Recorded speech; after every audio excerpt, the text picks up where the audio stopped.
T-minus 30 seconds.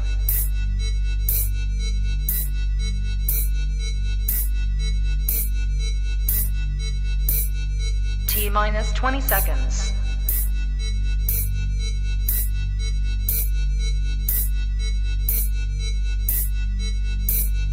10, 9, 8, 7, 6, 5, 4, 3, 2, 1, 0.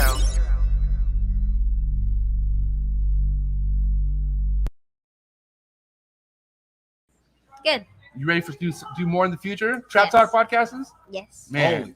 Only Trap Talk. Exclusive. Yes. Exclusive. Oh. So stop calling us. Rub the spot, get the club to pop. When I come up with the crop, gotta love it or not. I'm hot from the hop to the rub the spot, get the club to pop. When I come up with the rub the spot, get the club to pop. When I come up with the rub the spot, get the club to pop. When I come up with the rub the spot, get the club to pop. When I come up with everybody, we do it. Everybody, we do it. Do it.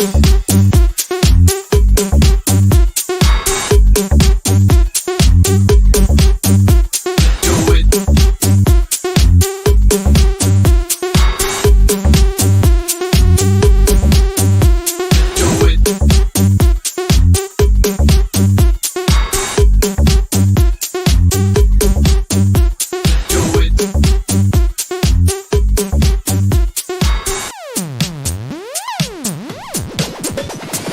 Rub the spot, get the club to pop. When I come up with the rub the spot, get the club to pop. When I come up with the rub the spot, get the club to pop. When I come up with the rub the spot, get the club to pop. When I come up with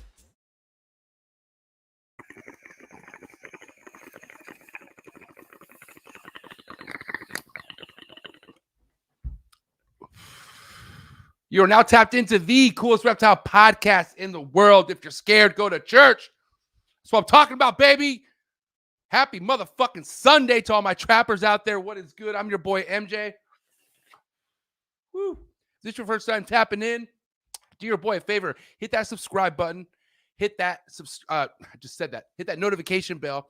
Biggest reason behind the notification bell keeps you on top of every single live that I come out with. I drop 4 lives every week here on this channel, pumping them out. And then every Saturday morning, I drop my weekly vlog that I drop. So hit that notification bell. You don't get slapped on anything that I release here, okay? And if you hit that like button, puts me in a relevant spot in the algorithm. So a lot of motherfuckers can hear this more. You know what I'm saying? I'm telling you, the guests come on so other people could hear them out. This is all for you guys to gain. Anyways, hit that subscribe button, notification bell, hit that like.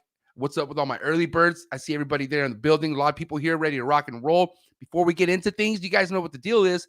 For the freshest and bestest rodents delivered to your doorstep, number 1 in the game, coldbloodedcafe.com, baby. Shout out to Steven, shout out to Desiree, who will be in attendance at Pomona this coming Saturday. Woo! It's going to be amazing. Can't wait to see you guys out there. But honestly, guys, get over to coldbloodedcafe.com.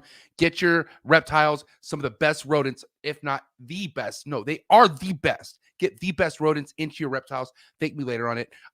Comes down to eggs. Put them eggs inside of a sim container. Thank me later. I'm telling you right now, Sim Box is where it's at. Shout out to John. Shout out to Alex doing big things over at Sim Container. Monitor game on point, which I'm sure we'll talk about here tonight with the big homie Mike. But if you guys don't know who Sim Container is, I highly suggest you go give him a follow. And you can thank me later. Monitor game is what they got going on for sure. And on top of amazing A-Box for you guys to get your hands on. Shout out to Steven and Ashley over at Focus Cube Habitats. The future of enclosures are here. I'm telling you, PVC built enclosures. They have so much going on over there custom-wise. You have no idea. They'll build you what you want. Hit them up. If you don't see something on their website, contact them. And they're all like open for new ideas, which is this is why I love them. You know what I mean? They're open to hear ideas from you keepers out there, and they're down to implement it to their projects. And I'm telling you right now, if you have a reptile, guarantee you're going to want to put it into Focus Cube Habitats. And shout out to Steve and Ashley for supporting the trap. And I cannot wait to get what you guys have building for me over here. And you know what I'm saying? You know, we got some stuff going on. So Shout out to Flex in Texas all day, every day. Speaking of Texas, see you guys next week. We'll talk about that in a bit too. I'm getting ahead of myself. Shout out to Jesse, the entire Freedom Breeder crew. Stainless steel racks made in the United States, best. Never loses their value. You got people rocking Freedom Breeder racks from the 90s and still killing it. I know for a fact. I've seen it. But yeah, shout out to Jesse. Shout out to the entire Freedom Breeder crew doing big things over there. And like I said, their turnaround has shaved down from 17 weeks to 11 weeks. That's huge, man. Good job, Jesse. Whatever you did over there to get shit moving quicker, that's what I'm talking about. I guess, Cowboys, fuck, whatever. This guy right here is a huge Cowboys fan. He's definitely not going to be attending this live because he's probably watching his Cowboys get his ass whooped. So he's probably going through it. But other than him being a Cowboys fan, he is definitely one of my favorite ball python breeders and favorite humans in general. It's my boy, always evolving pythons, my boy Miguel Garcia. I'm telling you right now, all jokes aside, this guy is one of my biggest inspirations when it comes to almost anything I do in life. And I really mean that, other than him being a Cowboys fan.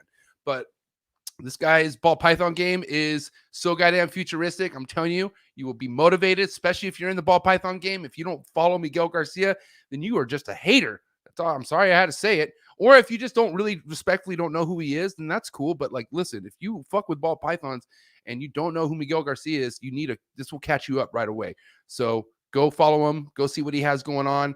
Go check out his YouTube. Check out his morph market, whatever he has, left. But I know he has still clutches in the incubator. So either way, go check him out. Shout out to Miguel. Thank you so much for supporting the trap. It means everything. And then my new sponsors right here. Got to give it up to my boy Alan from Amazing Basins.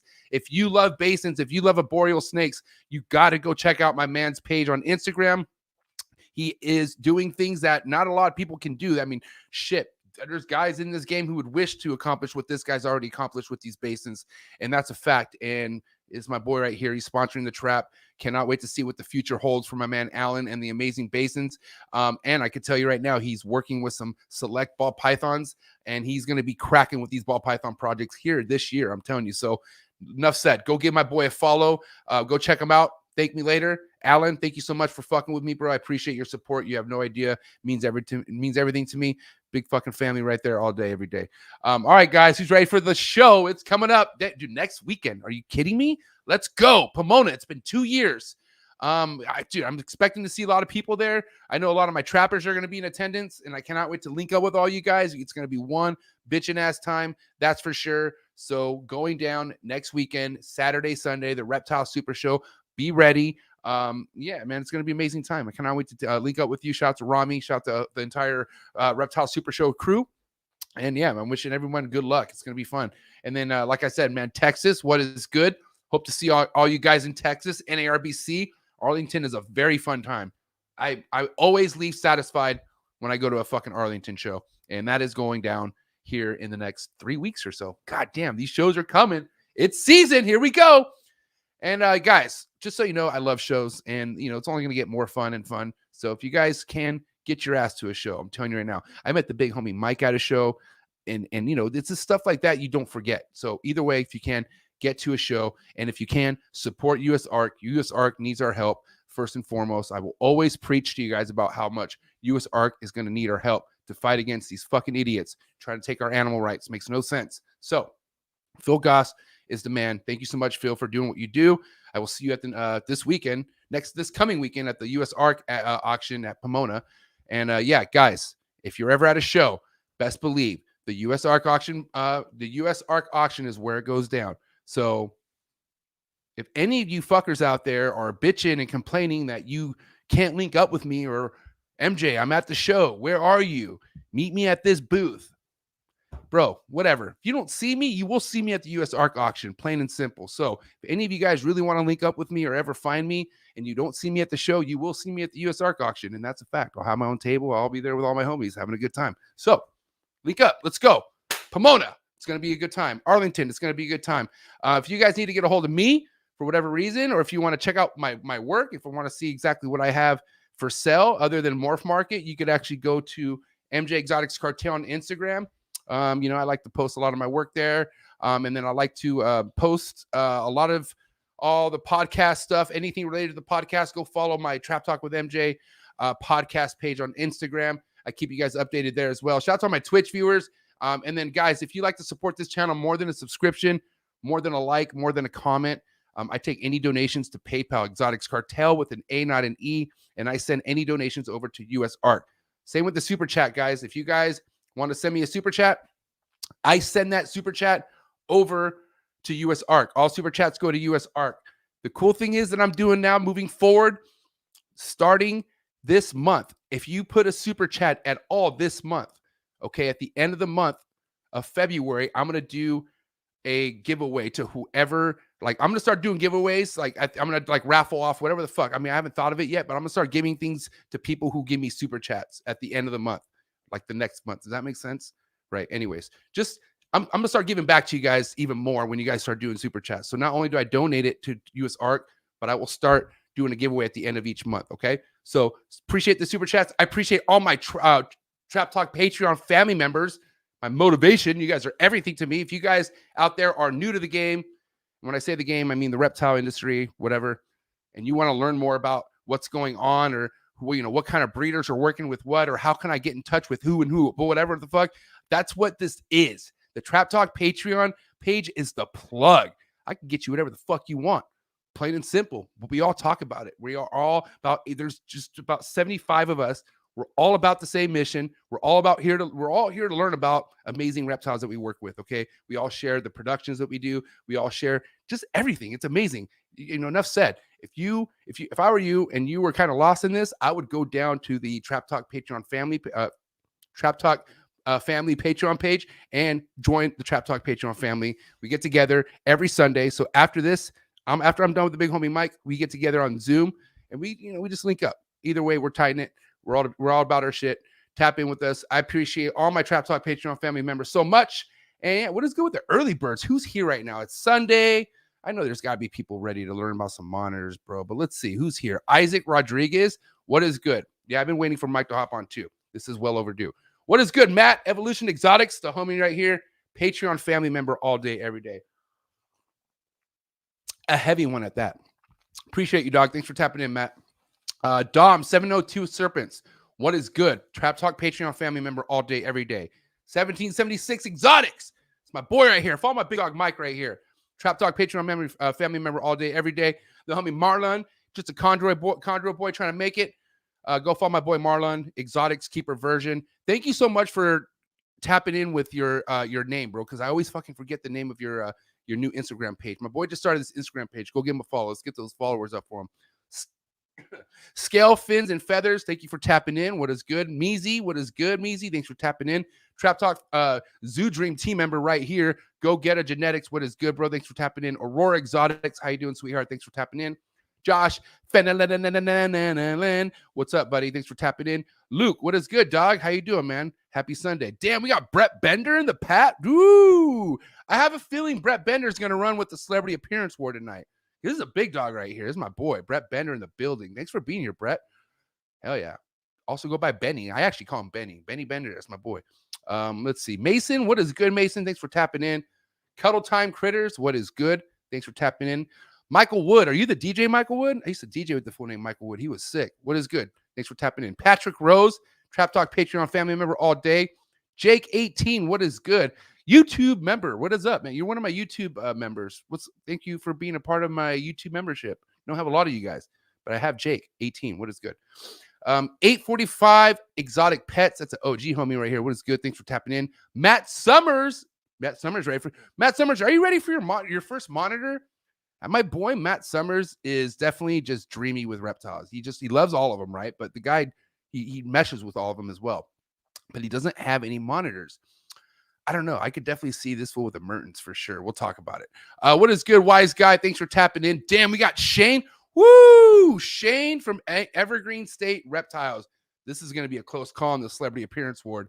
This guy right here is heavy in my heart right here. And Shane will be at Pomona. Brett, are you going to be at Pomona? I think that's going to determine who gets the Celebrity Appearance Award. Anyways, if you guys are going to Pomona, my homie Shane is going to be vending, and I highly recommend you go by this guy's table. Either way, link up with him. It's my boy Shane. Thanks for tapping in. And let's see. Let's end it with the homie Jose. What's up, Jose? Thanks for tapping in. Appreciate you guys so much. And then, yeah, guys, let's get this shit started, man. I'm so excited to have the big homie Mike in the building with us tonight because, okay, time out. Shit, I forget. Time out. Guys, I got some stuff in the mail and I just want to shout it out real quick, okay? Because it means a lot to me. Anytime you guys send me anything, I know it's something, okay? So hold on. Not snake related or monitor related, okay? But shout out to welcome to the Grow Tent, okay? This is a YouTube channel and Instagram page that shows you how to grow your own weed. Real shit. So he sent me like a cool like a sneaker toke, like a fake cigarette. You pack weed in there, you smoke it. I could use that. That's sick. Send me some sick ass shirts too. So anyways, go give him a follow, okay? Welcome to the Grow Tent, okay? YouTube channel and Instagram. Welcome to the Grow Tent. If you ever want to learn how to grow some sick ass weed, some bomb ass weed, I guess they will teach you how to do that. So thanks for sending me the gear. I appreciate it. And then from Canada, oh my God, I'm so excited to show you guys this. So you guys know this. This is my crafty cup, okay? God, I love this thing. I travel with this thing. I go everywhere. Shout out to Marissa. Marissa Crafty Cups. She made me this. She knows how much I loved it, so she made me another one. And she made me one related to the fucking podcast. So damn, check this out. Thank you so much, Marissa. I love this thing. Trapping is a sport. It's not for everyone. It's not. Trapping is not for everyone. It's a motherfucking sport. So guys, I just want to say right now, if you guys want your own like crafty tumbler cup, go over to Marissa Crafty Cups on Instagram. And yeah, shout out to Canada. You guys are amazing. All right. Woo! You guys are ready to rock and roll. I'm ready to rock and roll. Like I said, I got put on game with my man Mike monitors sometime last year. When I started geeking out about the monitors is when I was like starting to geek out about other monitor breeders. And I'm not, Stephen Cush is definitely like my monitor go-to guy. Like he's been following monitor keepers for quite a while. And when I was kind of talking to him about, hey, who should we bring on? And this is unfiltered podcast talk, right? But I was like, who should we bring on? And he's like, well, we should definitely bring on Mike's monitors. And this is during Schaumburg time. And sure enough, Mike's monitors was vending at Schaumburg. And I couldn't believe this fucking guy's setup. Like I was like, and he was set up right across from Desiree and Stevens, Cold Blooded Cafes. So I was like just thrown away, man. And I was like, nobody's doing what this guy's doing. So bottom line, here he is. He's tapping in now from Chicago. It's my boy Mike from Mike's Monitors, Michael Stefani. What's up, buddy? What's happening? Thanks for tapping in with us, bro. How you doing? I'm doing good, man. Absolutely. Hey, one thing on that celebrity shit you got going on there. Tell me. My vote goes to Brett Bender because he's an old homie. Except he ran away from the cold, man. He couldn't hang up here in the cold weather, so he went down to Texas. Damn. All right. All right. So I'm gonna. There you go. There you go. Celebrity appearance award to Benny Bender. All right. There you go, buddy. That's a Mike. That's a certified Mike award right there. But dude, Mike, how you been, man? How you living? How's everything going on your side, bro? Everything is good. I mean, 2021 was huge for Mike's Monitors here. I put out a lot of babies, and I'm just so blessed, and I got so much going on. And then my wife last year, at the end of the last year, she kind of really did me good because I was kind of getting not burnt out, but I needed a new project. You know how it is. We're addicted to this shit. Right. So. Dispensers were in my mind at the NARBC show. That guy had that pair of Spencers there, and oh man, I wanted them so bad. Of course, I look at my wife and I know the look. The look is like no, okay. So what were they priced at? $8K each or something like that? What do you want? Yeah, it was like $14K for the pair, and they legitimately look like a pair. So, but they were tiny. But again, that's something I'll have further down the road. But So a group of Sulphur monitors came available locally here with me. A guy, he runs a place called Exclusively Exotics. He's a reptile wholesaler, a good friend of mine for 35 years. And he slowly, over the past few years, he's been cherry picking from overseas. He'll get pictures of Sulphur monitors and he'll say, nah, I don't want that one. No, I don't want that one. Okay, send that one. So over the past 2 years, he built up 4 beautiful banded sulfur monitors. So, and this guy actually rents space for my wife's business, and his wife works with my wife. So I get to hear all the dirt, man. And John, he's a great dude, man. I know him a long time, but he had these sulfurs like all throughout his house, Right. In the kitchen, in the bedroom, in the front room, and he didn't have drains on his tubs. So he's got big mortar tubs, and they're water shitters. So every day you got to change their water because it gets quite nasty. So Janine, which is his wife, said to my wife, man, he's got to get rid of them sulfur monitors. So again, I gave my wife the look. My wife gave me the look like, no, it ain't happening. I'm like, oh, but honey, I could do some good stuff with these animals. And then she says, no. So what I did was I was going to broker a deal for these animals, and it pissed me off because I wanted them. But so I set up a deal. I called one guy, and 5 minutes later, I called my wife at work, and I said, hey, tell John those are sold. John says, man, that's been 5 minutes. I said, you got to know who to call, man. So I called that guy, and the next morning, the guy calls me back, and usually he's just like, okay, where do you want the money? And I was expecting that. And he goes, oh, man, I want to see more pictures of this one or that one. I said, hey, look, I'll ask him to give you more pictures, but I'm vouching for these animals. They're beautiful. Some of the photos that he saw were from when they were freshly imported. And John worked his butt off to establish these animals, and he did a real nice job. And I seen them, and they were stunning, stunning animals. So I called my wife, and I said, guy wants more pictures. And then I hear John in the background. What the fuck? I'm like, oh, take it easy, man. I said, just get the photos, and it's a done deal, So the day goes on a little bit, and the guy calls me back. He says, hey, is that guy going to get them photos? I said, I said he will when he gets around to it. He wasn't real happy. He thought it was a done deal. And I said, okay, so I'll call you later, whatever. So I called my wife back about 3:30 that afternoon, and this all started about 10 o'clock in the morning. And I said, hey, Karen, is John going to send them photos? This is a done deal if he could just get fresh photos.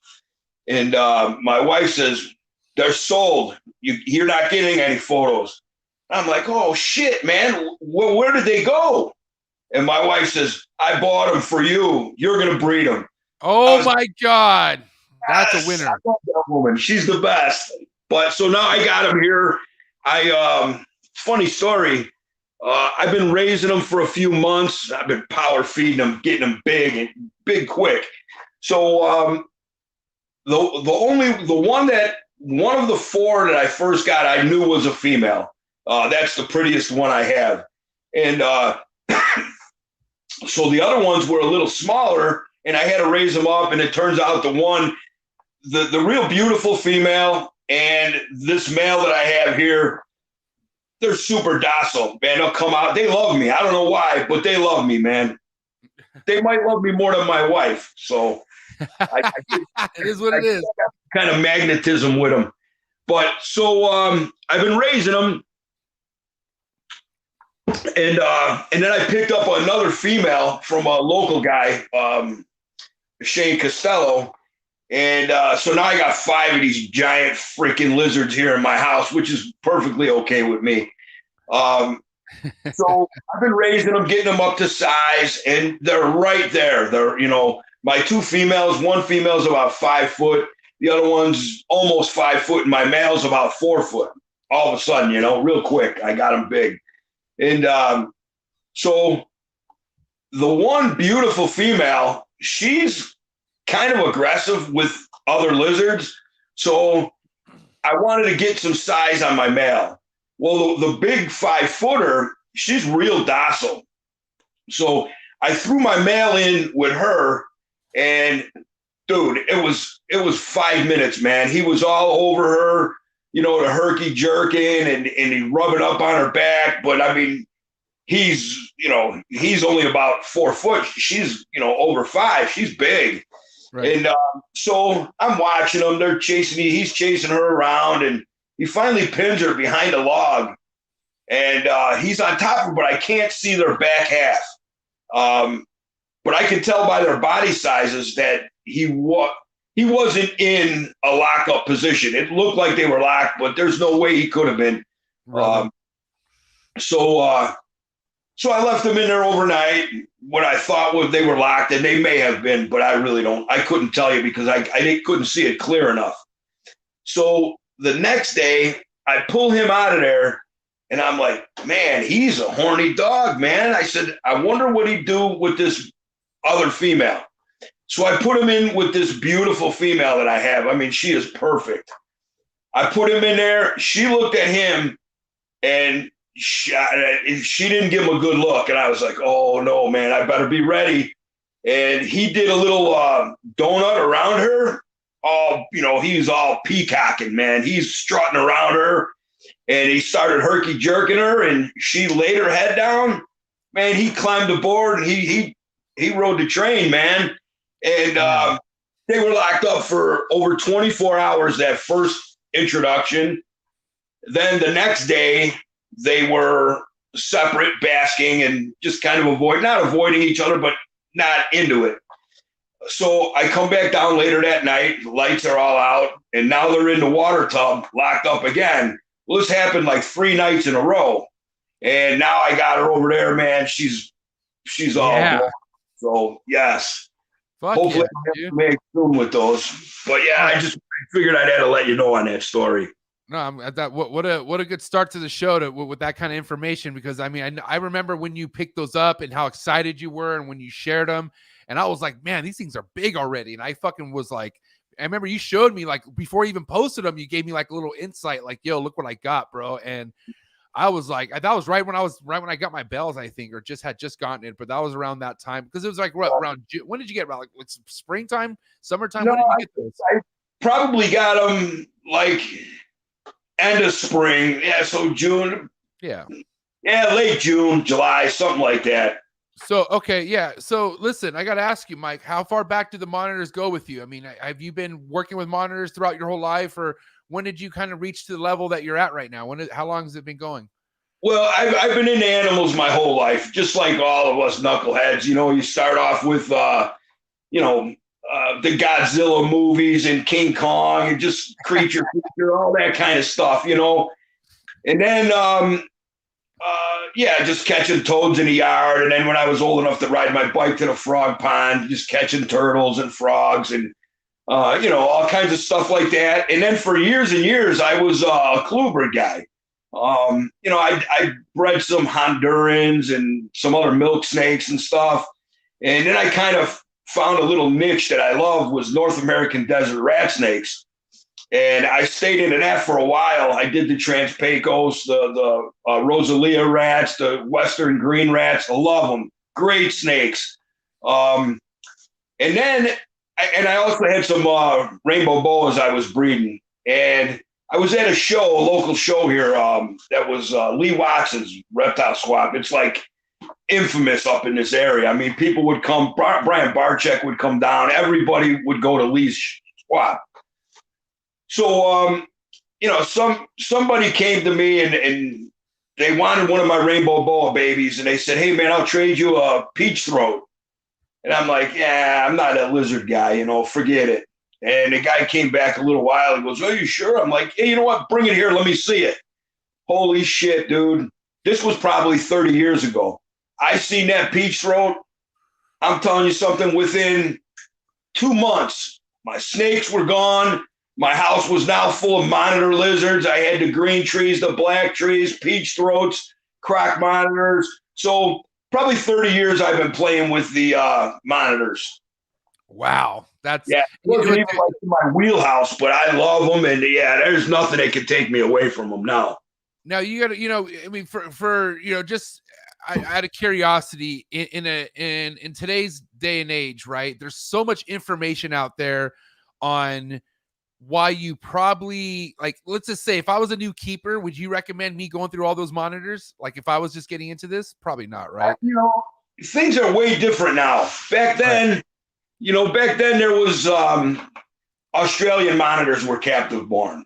Everything else was all wild caught. Nobody was breeding, tree monitors or croc monitors, or, if there was, it was few and far between. And, people are weird, like a peach throat monitor. When I bred my peach throats, I would never have sold mine until once I got out, I sold them. But people, if I wanted to ask 500 for a captive born peach throat, people would look at me and they'd say, well, that guy's got one for $150 on his table over there. I said, man, you're going to put $1,000 in vet bills just to get that thing hopefully healthy. Right. And it still may die on you. People don't understand that. So the way things are nowadays, where most everything is being captive bred, it's fantastic because, that's the only way to do it. Yeah, 110%. Now, let me ask you this. I mean, I'm learning, obviously, as far as how much work and fucking attention keeping monitors is. Like, it's not keeping a snake. You don't put it in a rack and fucking, check on it in 3 days. Monitors is an everyday thing. I mean, and I enjoy that. You know what I mean? But for you, when you were really starting to keep the monitors, what were your learning curves? Like, what were some things that you fucking learned right away that kind of like that? I mean, I don't know. I don't know if it's something where you almost got hurt or, you lost an animal, but like, what are some things that you kind of learned when keeping monitors in the beginning that you weren't really too keen about? Okay. Well, number one, there was kingsnake.com. That was it. When in the beginning, like 98, that was it. There was no other than books, I mean, you get books and encyclopedias. The internet was in its infancy, as far as I know anyways, but I'm a low tech, so I could be wrong. So there was the kingsnake.com forum, and we all kind of bounced ideas off of each other. And just like everything else, man, there became sides. One guy's good, one guy's not good. One guy, naturalistic enclosures compared to lowest common denominator type enclosures.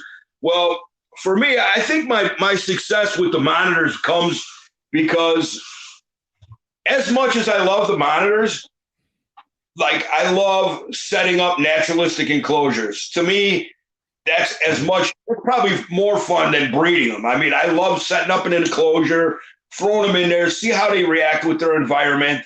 And then from there, if you could read your animal will tell you, hey, no, I don't want that over there. I don't like this.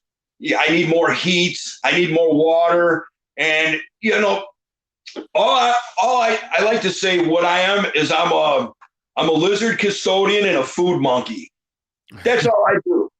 I keep their cages clean. I feed them well. And they're the pros. They do what they do. As long as you support them right, they're going to do what they do, because that's just how nature works. So if you give them the optimum temperatures, feed, and enclosures, they're going to reproduce for you. But again, like you said, a monitor ain't like, oh, I'll get to it on the weekend. No, it's every day. I change waters every day. I feed every day. I change light bulbs down here like some guy on the Statue of Liberty. I mean, I'm constantly, there's something to do, always. Now, I mean, if it's one thing that I have a lot of respect for, people that I get put on game with are like the ones that have a certain project that they're known for. And I'm not going to lie, like the reason why you were brought up by Stephen Cush was because he just got a Merten'S monitor, and he was telling me like, man, telling me about like this Merten monitor breeder and someone who's fucking like literally the man at this shit. And, and was just going down the list, and he was telling me about what you had. And that's when I met you at Schaumburg and saw that amazing fucking enclosure, bro. Like dude, I've never seen anything like that before, bro. Like, not ready to witness what I saw. And, I actually got to see you put water in it. I saw you put the whole process together. And, like when did that cross your mind, man, to make enclosures like that? That is, I mean, okay, hold on, let's slow down because we're skipping the whole Merten'S thing. So before we get into the enclosures, when did you dial in with the Merten'S, and why Merten'S? Like, how did that cross? Why did that get into your hands? Okay, well, back in the day, I couldn't really afford to get captive born Australian monitors. And I was with my snakes in the local reptile, Lee Watson's reptile swap. I knew a lot of guys, Bob Ashley, a bunch of people that would import, John Carlson. And so what I was doing is I was getting the stuff that I liked. And I'm not saying I don't like Australian stuff, but I'm more like a forest monitor kind of guy. I like, the jungle habitats that I create and stuff like that, even though I make some killer arid setups too, which, kind of came over time. But so I was really into the tree monitors and peach throat monitors. So I got those and I did all those. I always thinking out of the box. I'm always thinking outside the box. And, I see people set up these wooden, boxes for tree monitors or peach throats or mangroves or whatever the case may be. And in a couple of years, the box is just rotten gone. So one time I was in a Home Depot shopping around, and I noticed this shower stall and bathtub unit. And I looked at it, I'm like, holy shit, man, those would make great enclosures. So I got a few of those and bring them home, set them all up. I'm sure you can see all that stuff on my website. But man, think about that. A bathtub and a shower stall unit for a high humidity animal, they never rot. They never go away. They're constantly, they work perfect for tree monitors and medium-sized, real high humidity loving monitors. Okay. Can we go through your website together? Are you okay with that? Yeah, absolutely. All right, cool. Let's pull up your let's go ahead and pull up those enclosures, because you have pictures of these enclosures on your website, correct? Yeah. All right, so here we are. So am I going to go to custom enclosures, or should I scroll down? Where should I go? Yeah, we can go to custom enclosures and see what's going on there. All right, so let's click here. All right. There you go. Okay, they moved. Yeah. There they are. Yeah, these are all current enclosures. Current. Now I don't know if you could stop it. Those two there on what I'm looking at, it would be the center, and then the right. That's a bathtub unit. And man, what a beautiful setup! Easy to build, easy to keep clean, and and very. I don't know. It's just very creative. It's something that's going to last you pretty much forever. And what did that cost? Do you remember what those went for? How much that went? Dude, that was so many years ago. That was, over 25 years ago. I want to say they were about $250. That's cheap. Before the build. $250 with the doors and everything, I'm sure just the box unit itself, like let's just consider it the box unit, it was $250 before you put all the shit in there, right? Wow. And you bought how many of those? Like, how many of those did you buy? Well, I had, 1, 2, 3 bathtub units and 3 shower stall units. And then I had made a more terrestrial habitat out of an old hot tub I found in the garbage. That's how I've always been. I never had, as a kid, I never had money to buy stuff. So whenever I found something cool in the garbage, I'd find a purpose for it, Now, let me ask you this. Let's go ahead and talk about, as far as proper enclosures for multiple monitors in the same enclosure, right? I do recall knowing that you do want to have some sort of multiple basking spots for, a monitor if there's more than one. Is that correct? Or let's kind of talk about the basking, your methods that you probably use for more than one monitor and enclosure. Yeah, I always like to house in groups or pairs.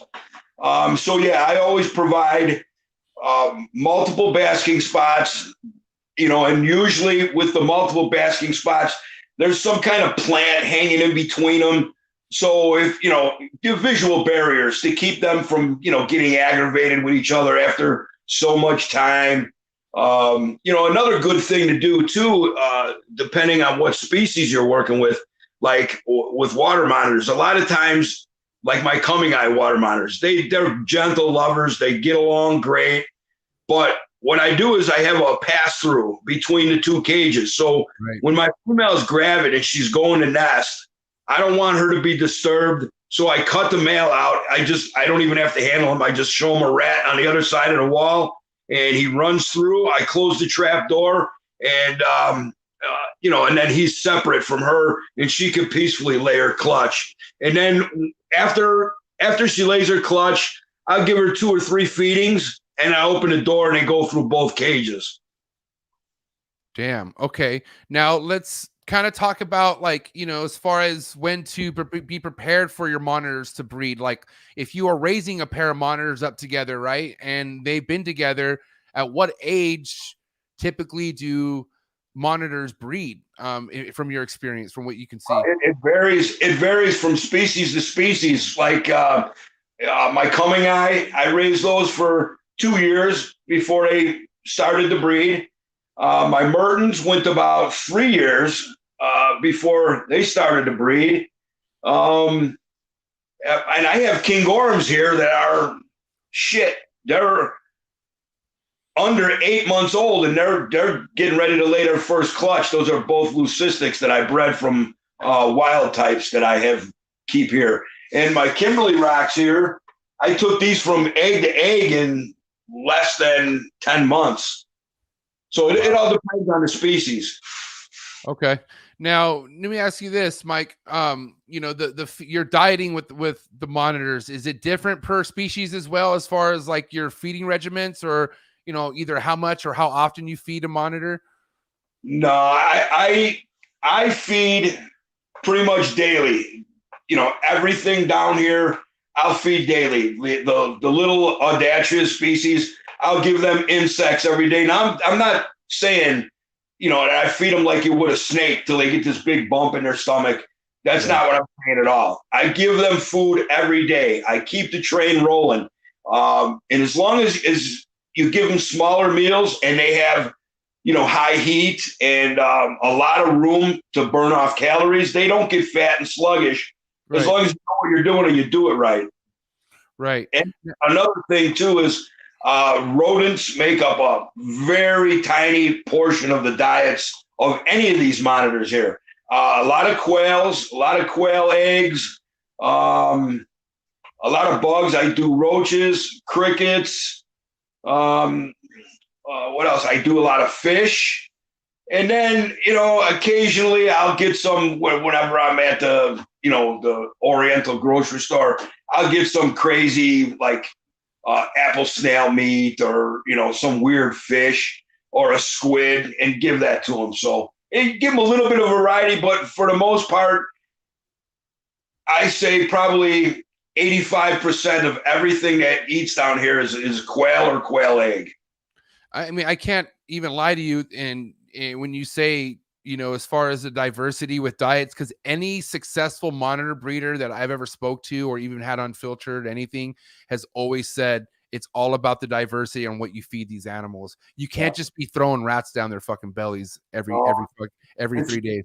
See, now it's kind of weird that you say that, because the amount of quail that I feed these animals, if I fed that in rodents, none of this stuff would be happening, because a rodent is calorically high and they have a lot of fat on them, a lot of unnecessary like fur and low bone density, calcium.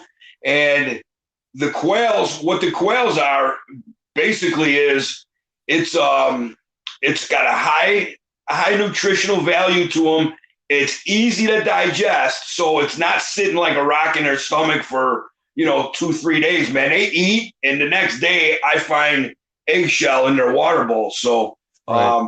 The quality of food really matters too. And in my opinion, rodents are too high quality of a feed item for any of these monitors. It's just too much. So do you feed rodents at all, like or sporadically, or are you just not against rodents altogether feeding to the monitors? No, I'm not against rodents, and I do feed them. I mean, my son has a ball python collection. I have a few snakes here, so I always have and mice on hand, but rarely do I give it to them. Now that my quail guy, we kind of pinpointed down. I do a lot of chicks, so I do bullets incubated for like 15 days. So basically, when you crack that open, there's a baby bird in there.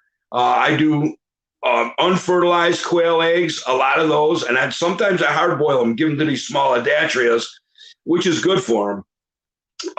But me and my quail guy, we just pinpointed what I need for my bigger monitors, and they're probably about between 100 and 150 gram quails. They're honkers, man. They're like this. And the big sulphurs, the coming eye, they eat them. But the Merten'S, they'll eat 8-10 quail chicks, which are little peepers. But they eat a lot of them. They're different. Merten'S are different. They have a real thin throat. So if you give them a prey item that's too big, they have a tough time getting it past their shoulder girdle here. So I just give them a lot of little stuff, if that makes sense. No, it makes a lot of sense. Now let me ask you this: what's your green tree monitor or your tree monitor stock like right now? Do you have any tree monitors, or what are you keep? I don't. I worked with the tree monitors. I love tree monitors. Don't get me wrong. Just when I got back into monitors, there was some things that I was working with back then that were wild caught that I was able to get captive born, and I had to do it. So I think the sulphurs will be my biggest. My coming eye, my male is like 5 foot. He's a beautiful animal. Merten'S are what I would call a medium size at 4 foot. I got a bunch of them. And then, people show their king gorhams off, and they're showing king gorhams that are like from the heel of their hand to the tip of their finger. Mine are literally the size of my middle finger, and I'm a little guy. Yeah, that's how my king gorhams are tiny. They're under 7 inches. Wow. And they're throwing eggs left and right. That's nuts. Now, the dwarf monitor species seem to be really taking off. I feel like a lot of people are just like really just obsessed with that right now. Yeah. You know what? They're really nice because, you get all the fun of any monitor. Right. But, you can put them in a 40 breeder Exoterra and, like king gorhams. Man, you could put a group 2.3 in a 40 breeder Exoterra. And, and what's nice about that is if you give them a nice setup, a naturalistic looking setup, kind of like, this stuff here. Right. Man, it's better than watching TV because you just watch these little ground lizards all day long, going in little crannies, coming out here and going down, digging, coming up. It's a lot of entertainment. They're fun. And, the beauty is like when they don't give a shit, you're there and they just keep going about their day and acting how they normally act. And, if it's one thing about Mac, Dre, and Alice, like, man, they've just been so comfortable with me from the beginning that I've just got to see them act like how they would normally act if they were just doing their thing, man. Like, I mean, I've never seen anything reptile related so close to a dog before, bro. Like, they remind me of fucking just a big pooch, you know what I mean? And the way they sleep, the way they just like go crazy over food, mind you, I don't know. I mean, I feel like a dog could still do damage to you, but with the monitors, I feel like they're more, obviously they're prehistoric, you know what I mean? These things do have a tendency of, especially I hear, and you can correct me if I'm wrong, but monitors hit a teenage stage in their life where they kind of are curious sometimes and they react normally how they wouldn't react once they were kind of like, I don't know, like, about what I went through in Florida with my, with my incident and whatnot, and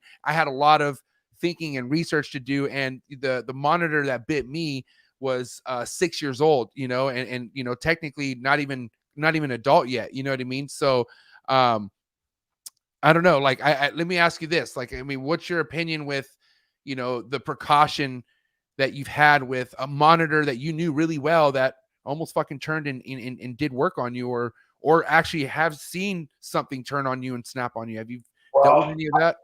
Yeah, I can tell you this. The worst out of all the species I've ever kept, from one of my first to what I have here now, the worst bite I ever got was from Varanus similis. You know, it's a monitor, maybe 24 inches long. And man, I'll tell you, they're feisty little bastards. I mean, I got my coming eye monitor here. He's like Jurassic Park. He's a dinosaur. But man, he wouldn't hurt you. He wouldn't hurt me. It's crazy because what I'm trying to do now with my sulfurs, because I want to bring them around to the shows. So I've been bringing other people into my house, and like my coming eye loves me, and it'll go on me. It'll go on a few of my sons. It'll go on my wife. But some people come down here, and he's a judger, man. He'll judge them. And I'm like, nah, man, you're out, dude. He don't like you. How do you know that? I said, trust me. You want to put your hand in there? Nah. Yeah, okay. But this little Varanus similis I was holding, I had her by the neck, and I was holding her like this. So her head was here, and I'm holding her, and I'm doing something else. I'm fucking, I don't know, fixing something in a cage. But this finger right here, she's wiggling. She got her neck out, and she turned around and bit me on this finger. Oh. And I clenched up so hard because I wasn't expecting it that I threw my sciatic nerve out in my hip. Oh, dude. Yeah, for like 2 weeks, I was walking around like Quasimodo, and everybody was telling me, no lizard did that to you. I'm like, I'm telling you, man, it was a lizard. So that was the worst bite I ever had. I never really get bit. I don't handle my animals. I don't put little necklaces and leashes on them. I don't care if they wear a hat. I don't care about that kind of stuff. But what I do is, through time and tongue feeding and being, very quiet, very nice, never making any wrong moves with them, they learn to trust me, okay? And people ask me all the time, how do you tame an animal? I'm like, this is not a tame animal. He trusts you.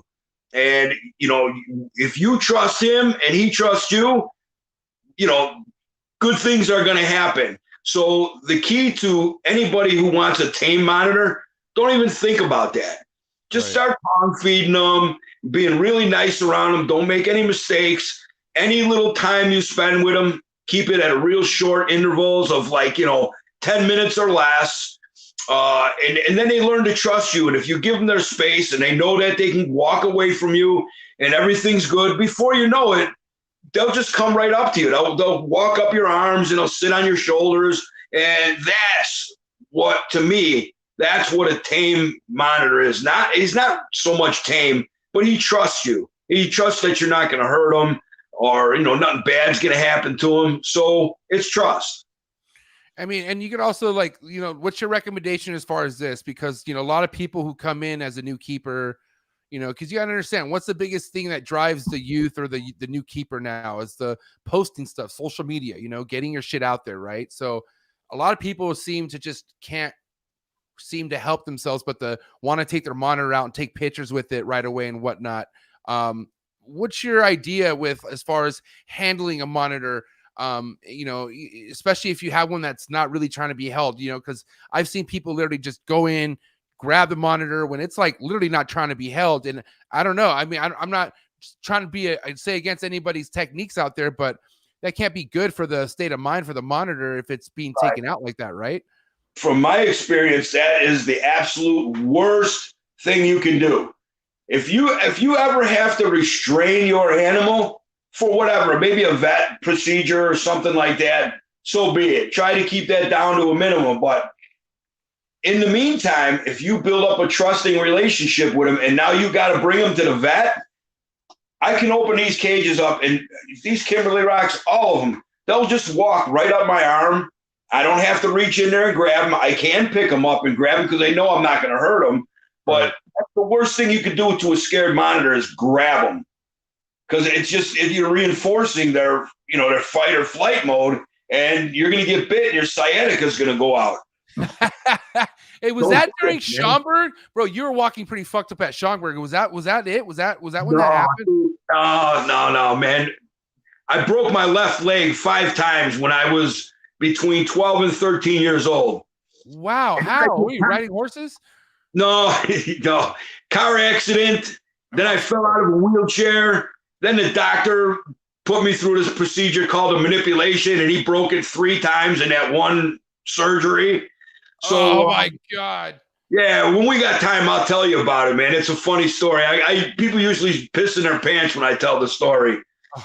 But then I did concrete for 30 years, and I got hurt on the job. I tore my knees up. So I've had two reconstructions on both knees. I need a hip replacement, but because of what happened to me when I was a kid, the bone ain't right, and they won't do it. So that's why you see me hobbling around like that. I feel like a dick. I'm sorry. Ain't no big deal. Hey, man, since I was 12 years old, on my left shoe, I've always had like an 1.5 inch lift. So one shoe bigger than the other. Yeah. I've heard all the jokes, man, and it doesn't bother me. I'm good with it, man. I can laugh at it too. Now, where'd you grow up at, Mike? Where are you from? Born and raised? Chicago, right outside of Chicago. Okay. Respect. I did all my work in downtown Chicago. All my concrete was down there. Now, man, I'm going to say this, bro. You want to really know what won me over with you, man, right off the bat was the when I found out how big of a family you have and how big of a fucking family man you are. Tell everyone how many kids you have, bro. I have 8 kids. Kids. I had 9. Frances Teresa, she died at 17 days old. She had pulmonary hypertension and some other issues. So I believe she was like my 6th. And then, having kids after that, it was scary. But then I have, more kids, all healthy. My son, Michael, passed away like 3 years ago. He was into some and he couldn't get out. And, and the Lord took him. So. Well, look at this beautiful family, man. This is the whole squad right here, right? Yeah. Hey, how do you think I feel when I walk in Tinley? I got all my kids with me. They're all wearing Mike's Monitor shirt. I feel like Puff Daddy. Bro, you got to understand. I think right after I met you, I saw the whole squad like together by a concession stand. And I shouted you out and they're like, yeah, they all like fucking, dude, it was amazing, bro. I'm talking about that's the kind of energy and shit I love seeing at shows. It's this kind of like, unity, man, especially with family, because it's all about the family, I feel like. And this is your immediate, man. This is everything that you grew, everything you started right here. That's it. So let me ask you this, man. I mean, at what points, first off, how are your kids with the monitors? I mean, obviously, Gia, right? You have your daughter, Gia, that I've met, right? She's the one that's Gigi. Yeah. My sister's name is Gia, but my daughter's name is Gigi. Gigi. Okay. Gigi or VG? Gigi. G-I-G-I. Okay. Okay. So there's Gigi. Right. And then Gigi's the one that's usually hanging out with you at the table, right? Like helping you bend. She's the one who looks just like me. Yeah. Right there in the back, right there in the corner. I see her right there, there in the middle. So let me ask you, who's your biggest helper out of all your kids? Who's the one that's really involved with the monitors with you? You feel like? I would have to say probably Sarah. Let me see where's Sarah in there. Oh, geez. I don't see Sarah there. Huh. Sarah's in the back between, like over my right shoulder, that little head in the middle there. That's Sarah. That's Sarah. She's going to school to be a vet tech. So, she helps me with medications and, any kind of issues that I have. She actually works for the vet clinic that my wife is a big, crazy dog lady. So I remember that. We have a real close relationship with our vet. He's a good guy. He don't know shit about reptiles, so I just go to him, tell him what I need, and he takes care of it, man. So that's dreamy. Yeah. Because with all due respect, most vets in the United States don't know shit about exotic reptiles, and that's the fact. Yeah. Well, here we got Dr. Barton at Vernon Hills. He's probably one of the best. What are some things that are commonly known for the reason of you having to take a monitor to the vet that you've been experiencing? Well, now that I don't really deal with these sulfurs are all wild caught imports, but only the big one that I got, my big female, she's the only one that I had to deworm. So we hit her with some, here goes the lights. It's all good. We hit her with praziquantel, which is Right. heavy medication for cestodes, tapeworms. Right. And then, of course, after that, I hit her with just a little bit of Panicure to kill off any pinworms or anything she may have had. She's all good. But mainly with my captive born animals, you might have like a mechanical injuries, like a snagged toenail that you just need to, keep clean and dry. But for the most part, I really don't have much medical issues with my animals. Okay, that's awesome. Good to hear. Because I mean, for the most part, monitors are like tanks. They're fucking pretty indestructible, right? Yeah, they are. But here's the thing, too. As much as they are tanks like that, whenever there is an issue, and I people come to me all the time. I'm like, send me a picture. They send me a picture. I tell them the first thing, go to a vet, because more time you waste, infection is bad. Right. And secondary infection is bad too. And while they are tanks, they're high metabolism animals. So when shit goes south, it can go south really, really quick. And you got to be on top of it. I see a lot of people's animals just waste away because they I don't know, they don't want to spend the money or they don't want to go to a vet. I mean, if you're going to have animals, you got to have a relationship with a vet, without a doubt.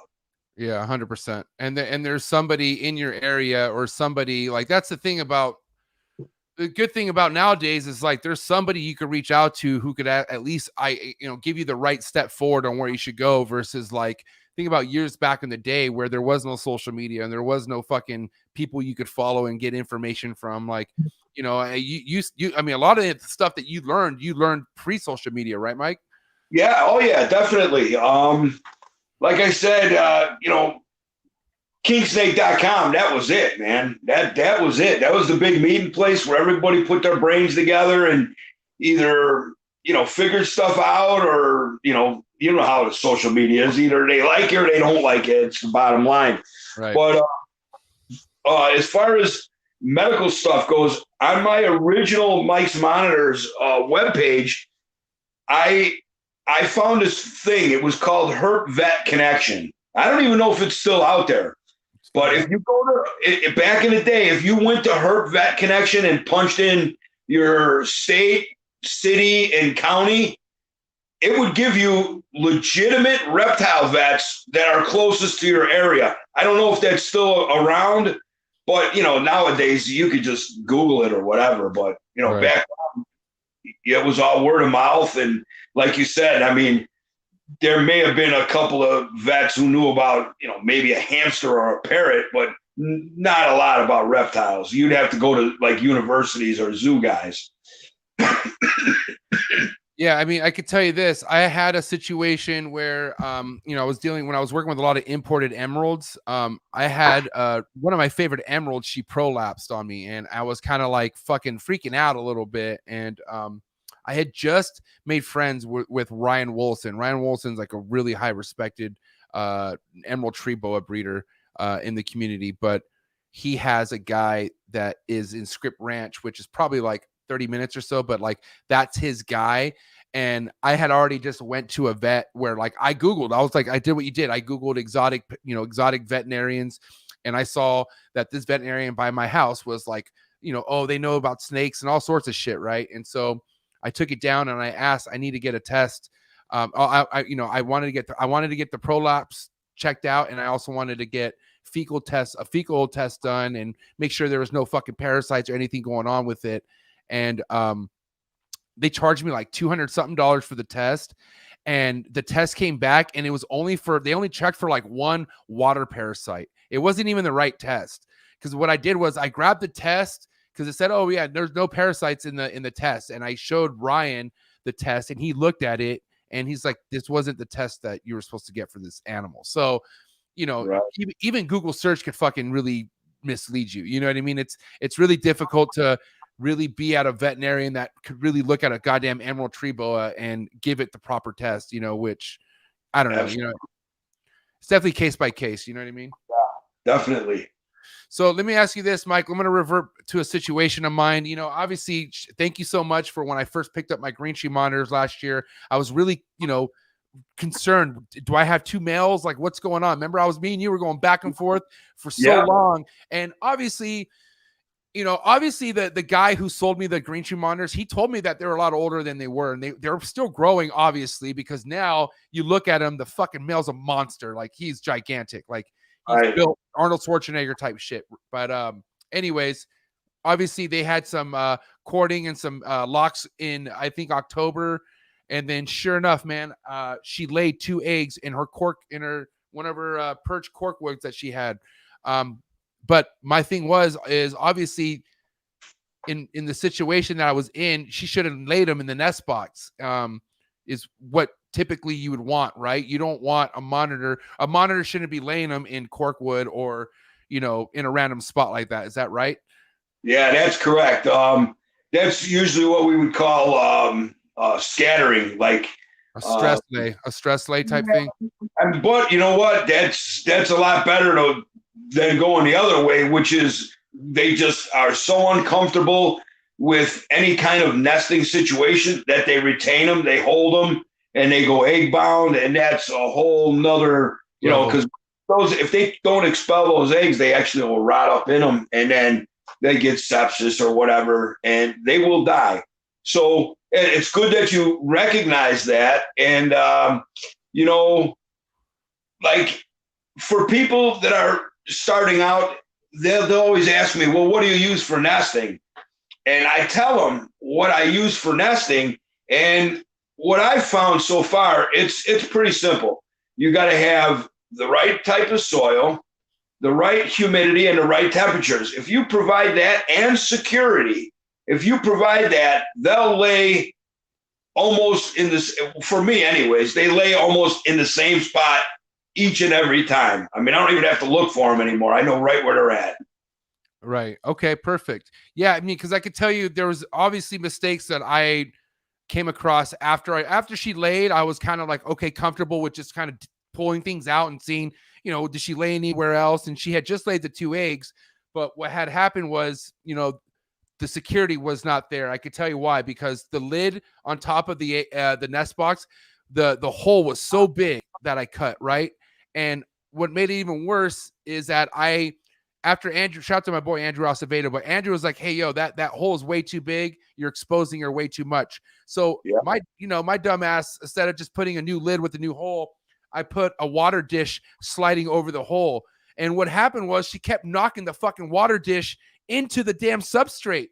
So in the beginning, I was checking the substrate and she was tunnels. Like I could see her digging and it looked perfect. But when shit was hitting the fan and she was moving around, she had turned that substrate into straight mud. Like it was straight, like all like saturated. It was not where it should have been. And that's why she didn't lay in there, because it was just not the right fitting. But yeah, you know, obviously this go around, it's, you know, I got a lid with a lot snub or hole. You know, there's no water dish on top, way different go around. You know, and also too, I didn't have the level of substrate high. You know, it was probably just a little bit above halfway. And I feel like, you know, Andrew told me that's way less. Like you need to fill that shit up, like literally fill it up. Right. Yeah.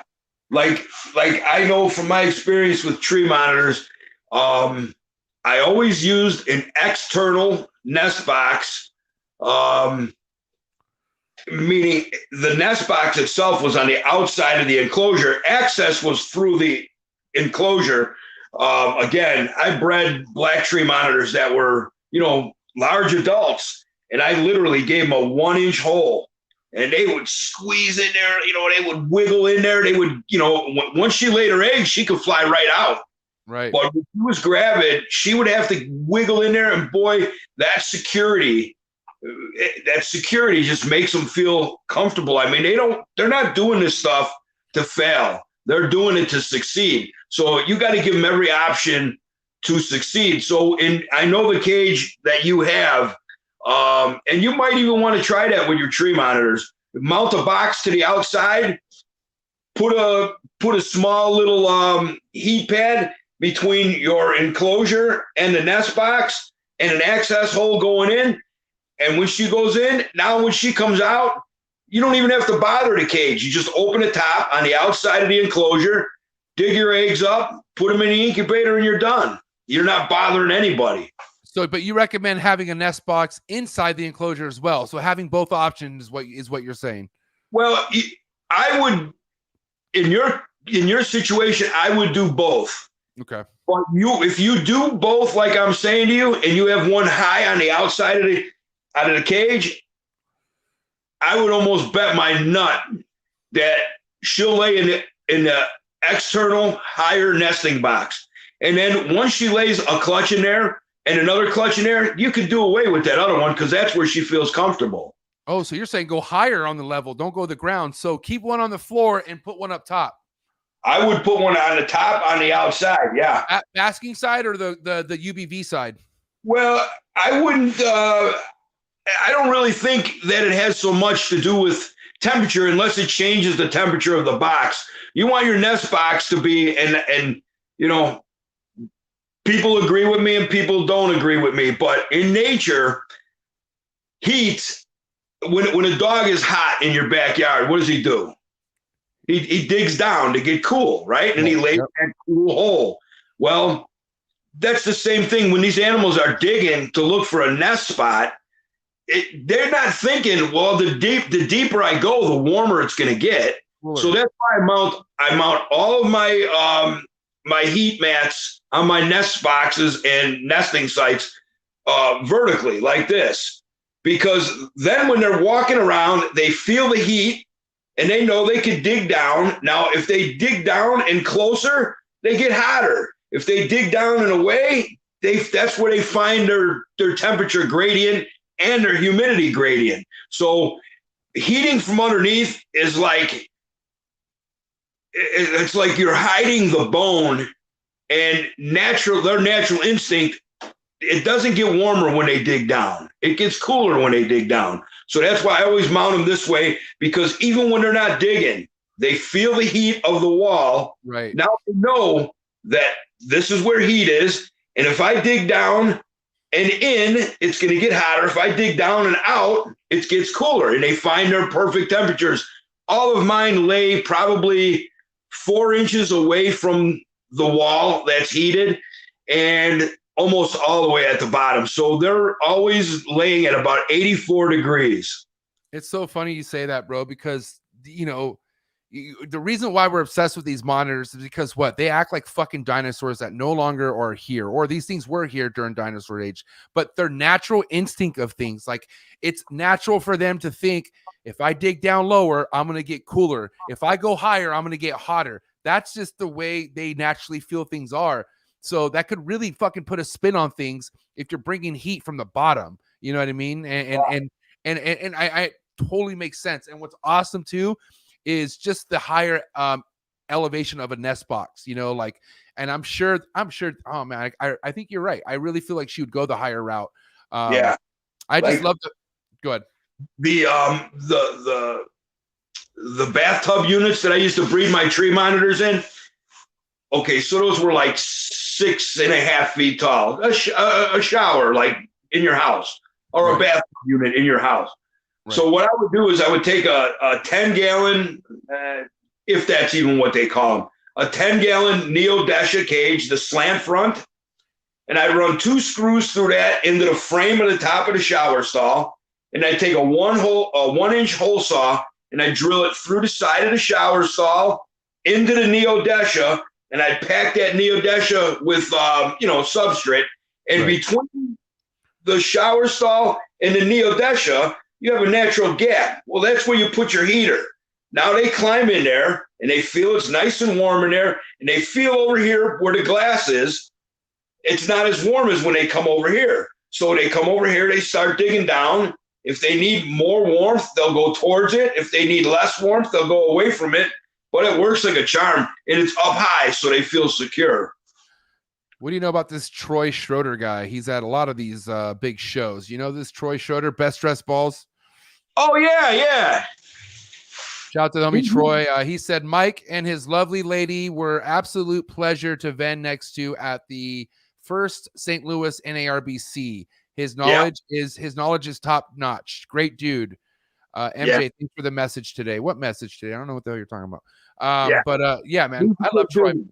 Listen, him and his wife are good people.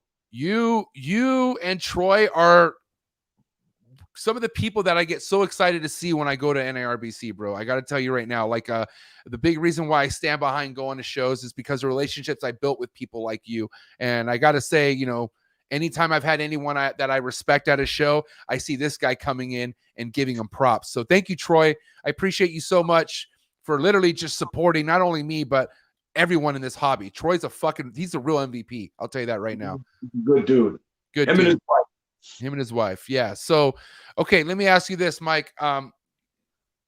Moving forward, as far as monitor breeding goes, for anyone, you know, like let's just say anyone's in monitor keeping and they want to look at what they have and say, hey, what if I wanted to start breeding? What are some things you think they should consider before breeding monitors that you could maybe throw out there for any new keeper? Okay. And listen, I'm going to take a leak, but I can hear everything you're saying. So go ahead. Yeah, go ahead. Well, what I would say is generally people, I shouldn't say generally, but whatever. If people come in with a snake background, that's going to mess you up. Forget it. These are not snakes. They don't breed the same way. They don't metabolize food the same way. They're an everyday chore. If you want to breed two monitors, you got to always have space for separation in case anything goes wrong. I like to multiply house my animals, but I do have plenty of backup enclosures. If something happens and, you know, I see some aggression, you got to be willing to do all this stuff. And it's on a whim, man. It could happen, you know, never. And it could happen in 10 minutes of animals that were together for years. So you got to be prepared when you have monitors. They're tough animals, and if they don't get along, if they do get along, that's great. And if they do get along, that's great. But there may come a time when they're going to beef or fight, or they just won't get along. Two animals, anything. I mean, think about you and your wife when you're driving across the country. Okay, well, by the time you get to Tennessee, you're ready to wring her neck, right? And vice versa. So, you know, two is not always good. Three is good because they can kind of distribute their aggressions a little bit. But this is why I always go with naturalistic enclosures. You know, people look at my plants and stuff in my enclosures and they think, you know, hey, yeah, that looks beautiful. It's way more than just looking beautiful. Sure, it looks great for me because I love it. But like I said, if you got a basking spot over here and a basking spot over here, and you have a pair in an enclosure, a lot of times it is good to have plants hanging between so they don't see each other and become aggressive. They can actually relax the visual barriers. There's just more to it than snake breeding and keeping. And I would say if you're looking to get into breeding, I would definitely, and I know it's so cliche, but Ackies are a great place to start. King Gorms are a great place to start. Kimberly Rocks. It depends on, you know, which way you want to go, what kind of money you want to spend, what kind of enclosure you want to build. And, you know, that's another thing too. You should probably have some kind of building skills because, you know, this stuff's expensive, man. And if you're buying monitors, man, they're expensive too. So save your money for the monitors and build your enclosures. That's what I've always done, you know? But I would never discourage anybody. If you want to try this, you got to try it, but just know what you're getting into. These are not snakes. These are everyday animals. You got to fuck with them every day. Right. There's no breaks. On the other end of the spectrum of, you know, somebody wanting to dabble into a bigger monitor species who has put in their research, who has asked questions, who has good homies who are very involved with the monitors, I feel like it's something that you know, if you have the setup, you're ready. If you are willing to accept what comes with this shit, then fucking do it.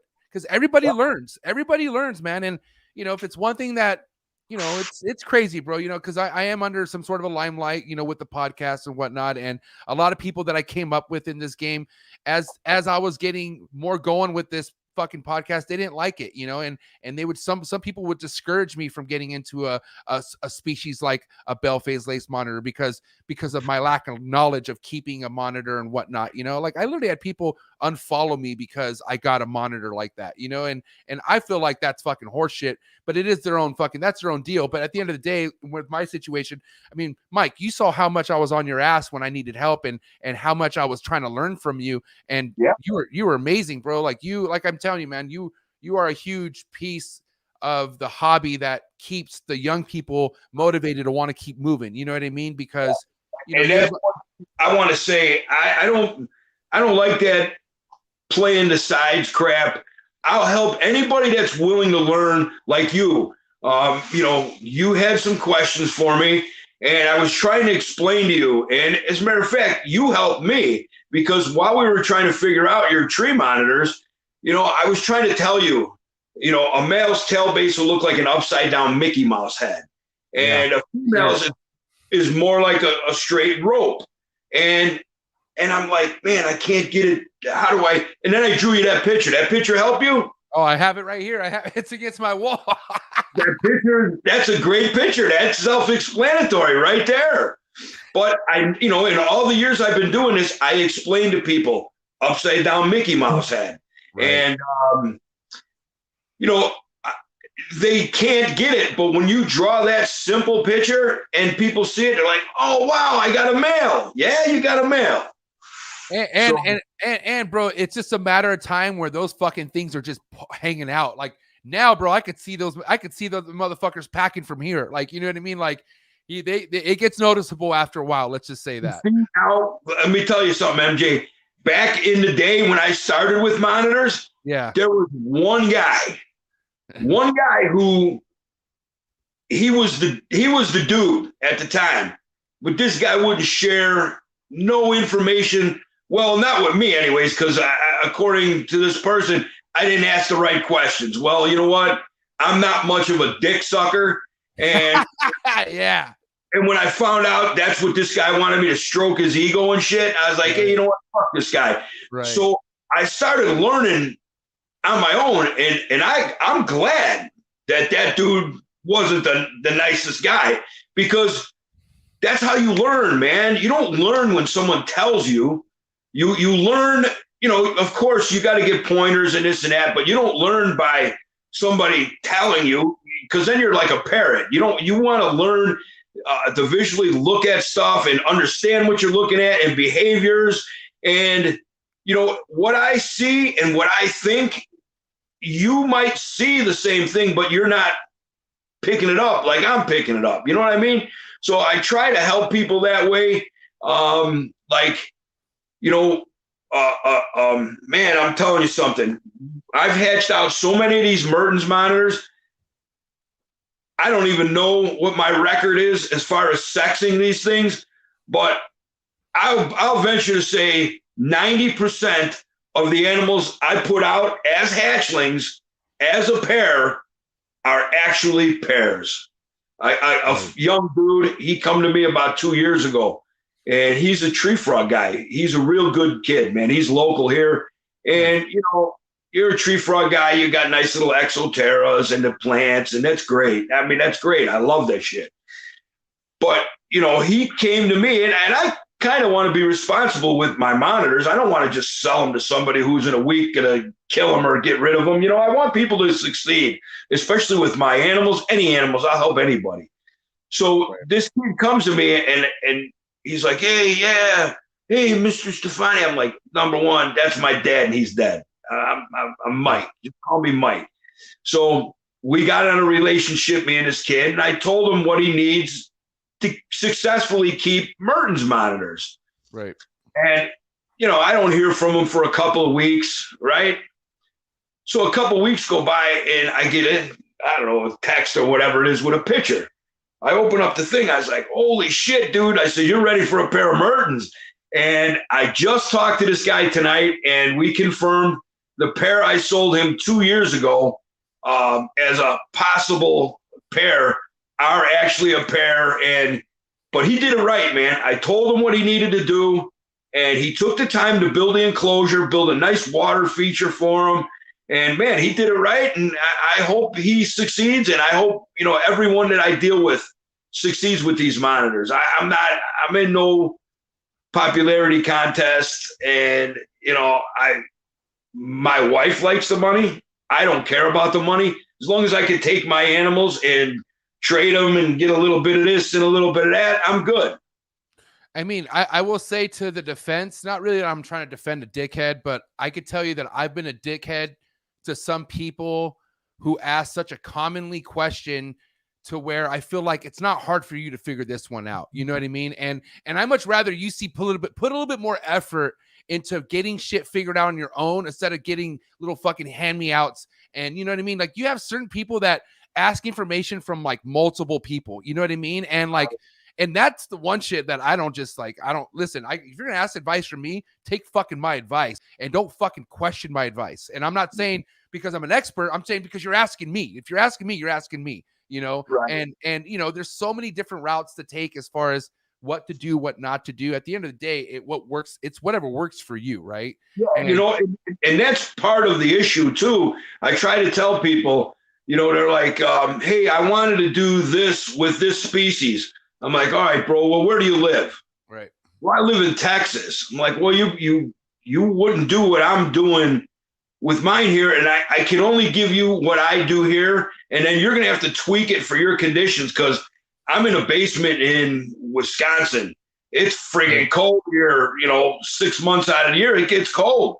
Right. So what I would do in my basement, if you did what I do in my basement and you're outbuilding in Texas, you're going to fry your animals, because, you know, I'm sitting down here in this room, is 82 degrees. Right. So, yeah, it's all regional as far as husbandry goes. I mean, some people live in really hot climates. Some people live in cold. And it all varies, you know. Some people, like you're in California, man, you can't even get the light bulbs I get. I could get them. Shh. We're not going to talk about how I get them, but motherfucker, okay. I get your light bulbs. Let's just say that. I got non-LED motherfuckers.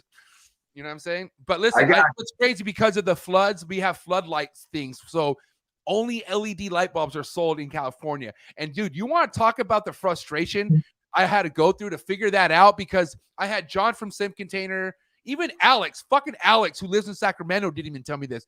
But they're like, yeah, you need these bulbs. And I'm like, all right, that's no big deal. I'll fucking 60 watt? No big deal. I'll get a box of them. I'm going to every fucking Home Depot. I'm going to every Walmart. And not even the workers are like, you know, you can't buy anything but LED. Like, they're putting me, like, they're helping me trying to find it. They're like, yeah, I can't find it. And I'm like, dude, I'm all the way fucking 30 minutes north in a different Walmart right now. Where are these light bulbs? And sure enough, I think it was the homie Alex. He's like, yeah, bro. He's like, you can't get those light bulbs. Like, you need to get them a different way. And yeah, bro, I was like, what the fuck? Are you kidding me? Like, how did I not know this? I've been in California my whole life, but yeah. And with all the shit we've done in our lives, we got to be. Yeah, we got to be incognito for light bulbs. It's crazy. Hey, I'll take that life versus the other life I used to live. Trust me, I'm much rather. You know what? Light bulbs. After watching your podcast the other day with Robin, yeah, you just said that you're kind of a dick. I disagree, bro. You're a fucking squid tentacle. You're a squid tentacle. Oh shit! I'll take that. But listen, yeah. I mean, listen, at the end of the day, bro, like I had, like, you know, I don't know, I mentioned Miguel Garcia, right? Somebody who really helped me out in this game and really kind of motivated me. There was a time and place where I felt like this motherfucker was always going to be there. Like when I had the most simple questions, but like he even let me go fish on my own for a while. Like there was times where I just had to figure shit out. And yep. I'm so thankful I had people I look up to this day that like kind of gave me crumbs to like get the idea of what to do. And just honestly, it's up to you. No one's going to get the job done for you but yourself. And, right. Putting out information like you're saying right now, you know, it kind of falls on me too. You know, and then some people get a little weird about it because, you know, when you try telling them like, hey, well, look, dude, you're in Louisiana, man, you know, you don't need. You could probably get your room 82 degrees without the space heaters. How come you run so many space heaters? Dude, I live in a winter wonderland. I mean, some things you give them the basics. I give them the basics. And then I tell them, that's not the end all. I said, that's like a base for you. Now you got to figure it out. You got to tweak it. But if you do what I'm telling you, at least you're not going to kill your animal. But if you want them to thrive, you're going to have to figure out if, 50 watt par 38 is good enough for me, or do I need, 150 watt par 70, whatever. And it all varies. So that's why I always say, this is what I do, and this works for me in my situation. Right. Don't try to copy me, because that sucks anyways, because you're just copying me. You haven't learned anything. Right. Right. All right. So listen, let's talk about this real quick. And this is, I'm really conflicted with this, because as you know, my fucking my bell phases are growing, bro. They're getting big. And I have right now one outdoor enclosure built. And, my mindset is to have these right now. And let me ask you this. Hold on. If you, Mike, were in my position, San Diego, okay, and you had the property and you could get away with it, would you keep your bell phase monitors outside, or would you keep them inside if you were in my position? Okay. Well, I'll tell you. Here's the fact. I want the realist. Even though I don't care if I have one already built out. If you don't feel like it's a good fit, then tell me, please. I want to know. I'll tell you. If I was in Florida, if I was in your, the perfect place like California, South California, like that, even here in Cheeselandia, what I like about what I do is I control everything. I control heat. I control humidity, daytime, nighttime. Everything is under my control. And by reading my animals, I dictate what is triggering them and what I need to do. Outside is just, in my opinion, and I can't say my experience because I don't have any experience, but in talking with Ron and people who do keep stuff outside, I know a lot of people on the southeast coast that keep stuff outside. You lose control to Mother Nature, and you can't control Mother Nature. Like I said, my Merten'S monitor enclosure, ambient temperatures are 95 degrees. Literally, when you open that glass, 95 degrees with probably 75, 80% humidity blasts you. Yeah. Now, if you can do that in California 24/7 outside, God bless you. Do it. Now, on the other hand, what I am envious of, guys like Ron and you and the people down in the Southeast United States, is I would love nothing more than to have not to keep them outside, because I don't believe I'd be able to do what I do with them outside. But what I would love to have is sunning cages, because I'm not a UV guy. I'm not a UVA, UVB. I'm not none of that crap. I would put my animals outside, and they're going to get the real deal. Like somebody said to me one time, you know that lizard, he knows it's a fake plant. I said, yeah, I'm sure he knows it's a fake plant, and he don't think that light bulb is the fucking sun either. So the point is, I don't care who you are. You're not going to imitate what the sun does with a light bulb. You're not going to do that. So I'm envious, because I would like to give them UV. I would like to give them the real deal UV outside. And then in the shitty months, I'd bring them back in. And I may not even keep them out there. Just put them out there a few hours a day. Let them get some, natural sunlight. And then I'd bring them back in. Because personally, I don't know, my first wife, she was like Donald Trump. She was always in that suntan booth. She had the white rings around her eyes. And, I think she got a melanoma or something. So, yeah, I'm not doing that. Sorry. Yeah, she fell off a cliff. She's dead. I'm just kidding. Yeah. Okay, listen, because here's the thing. I'm glad you brought that up, because this is my train of thought, and I don't want to tell the person, say the person I was speaking to about this. Yeah. But I was a good buddy of mine who I rely on a lot and has helped me a lot in this monitor game so far. Told me like, yeah, you may see people keeping monitors outside, but who's really successfully breeding monitors outside? It's not easy. No, it's not. And because of that climate thing, like you can't control, and like from where they're from, you're not going to mimic that. Like nowhere in the United States is going to mimic where they're from. So even though you could get away with it, meaning they could live outside, doesn't mean it's going to be suitable for them to breed. It's going to be the best breeding situation for them. But that being said, go ahead. Oh, okay. And like what you're saying right now is you might get a month stretch where It's that hot. weather is perfectly conducive to trigger them into breeding. Right. But then all of a sudden a cloud rolls by or a storm comes in. Now you don't have the sun, the rain comes, everything cools off. Man, it sets you all the way back. You don't get that in inside, controlled environments. So yeah, people who breed them outside, man, they're doing good stuff. And let me, I got to tell you this too, because one thing that John helped me out a lot, because, I was, investing in a Bell's for, you understand, like with all the haters on top of the fucking telling me, oh, you're going to kill this animal and all that shit.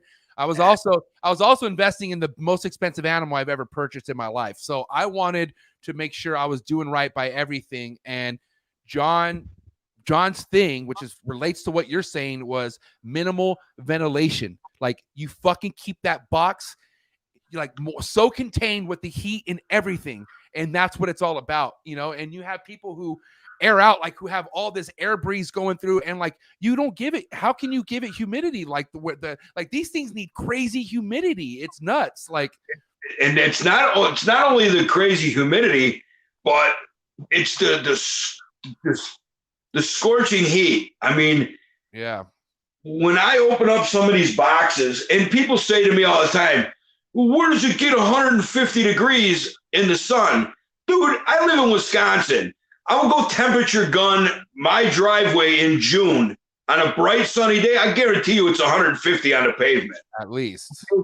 And like this cage here, I got 2 basking spots. The one basking spot it's easily 150, and there's a light ledge. There's a light under the ledge. Right. So maybe that spot is 160. My Kimberly rocks will crawl up on that ledge under the basking light on top where there's a light underneath, and they spread their ribs out and they suck up that heat. And it ain't for 5 minutes. It ain't for 10 minutes. They'll sit there for, half hour, 20 minutes, maybe 40 minutes, depending if they're gravid. I have my Merten'S, they'll bask under 150 degrees for, an hour or longer, flattened out, just soaking up the heat, cooking them eggs in them. And, I guess, I don't know if back in the day, it was like 120 degrees, and then, I could never get that 120 degrees. I was always higher. So I was like, you know what? They're using it. Fuck that 120. So 150 and even higher, they will use that.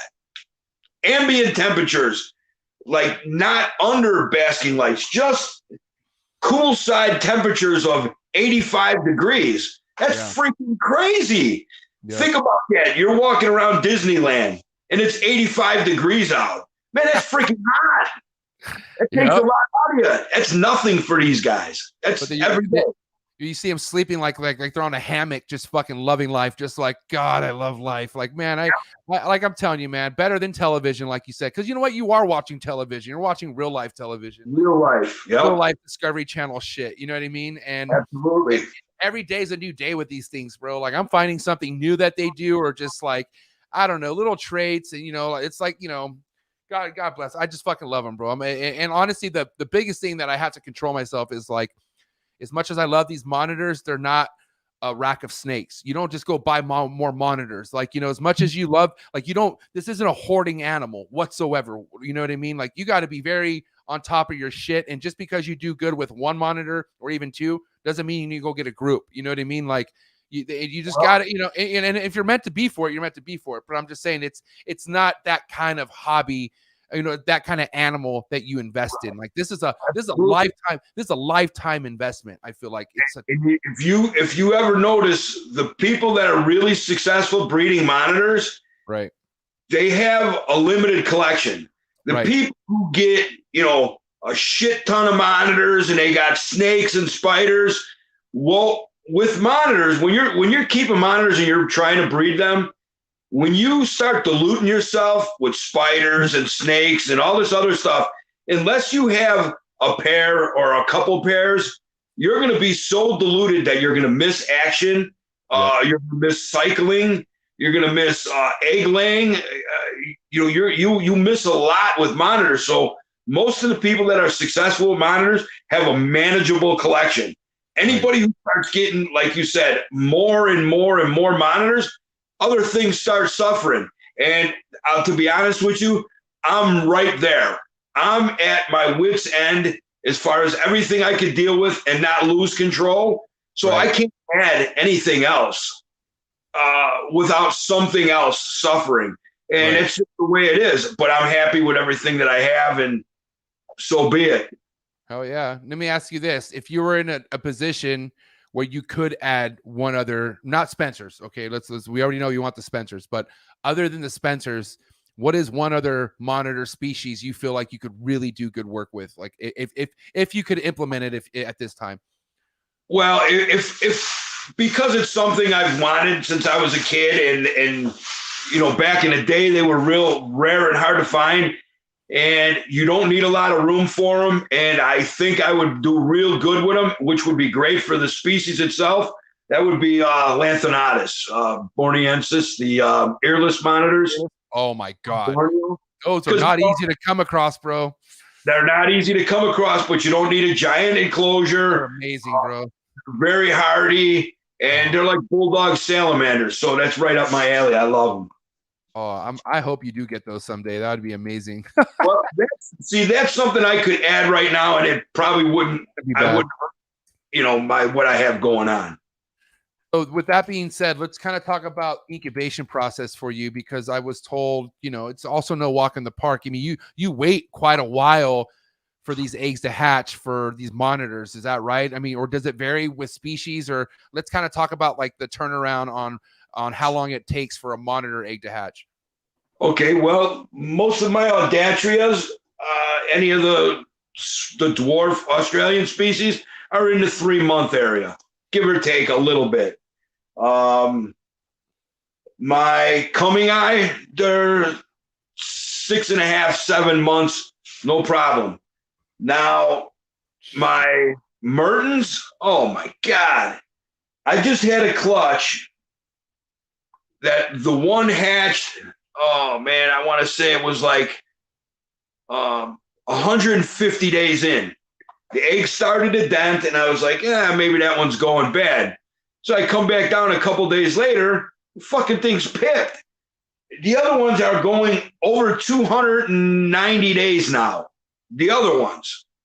So that's quite a big range. And what set that off, I have no idea, because I'm not as smart as I think I am. But I really wish I could tell why that happened.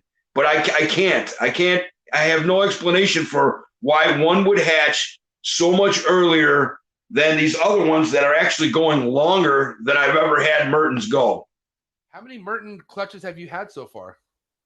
You know what? I'd have to look at my records for the clutch amount, but I've hatched I just hatched out 5 more. So, and I just had a 5-egg clutch laid. I've hatched out over 65. Wow. Yeah. Over how long of a period? Like 3-4 years. Yeah, my adults are breeding machines, and I held back 5 from my first clutch, one of my first 2 clutches, and they're starting to breed now in their raise-up cage. So just as my one female, I have 2 females that I've been breeding for 4 years or so.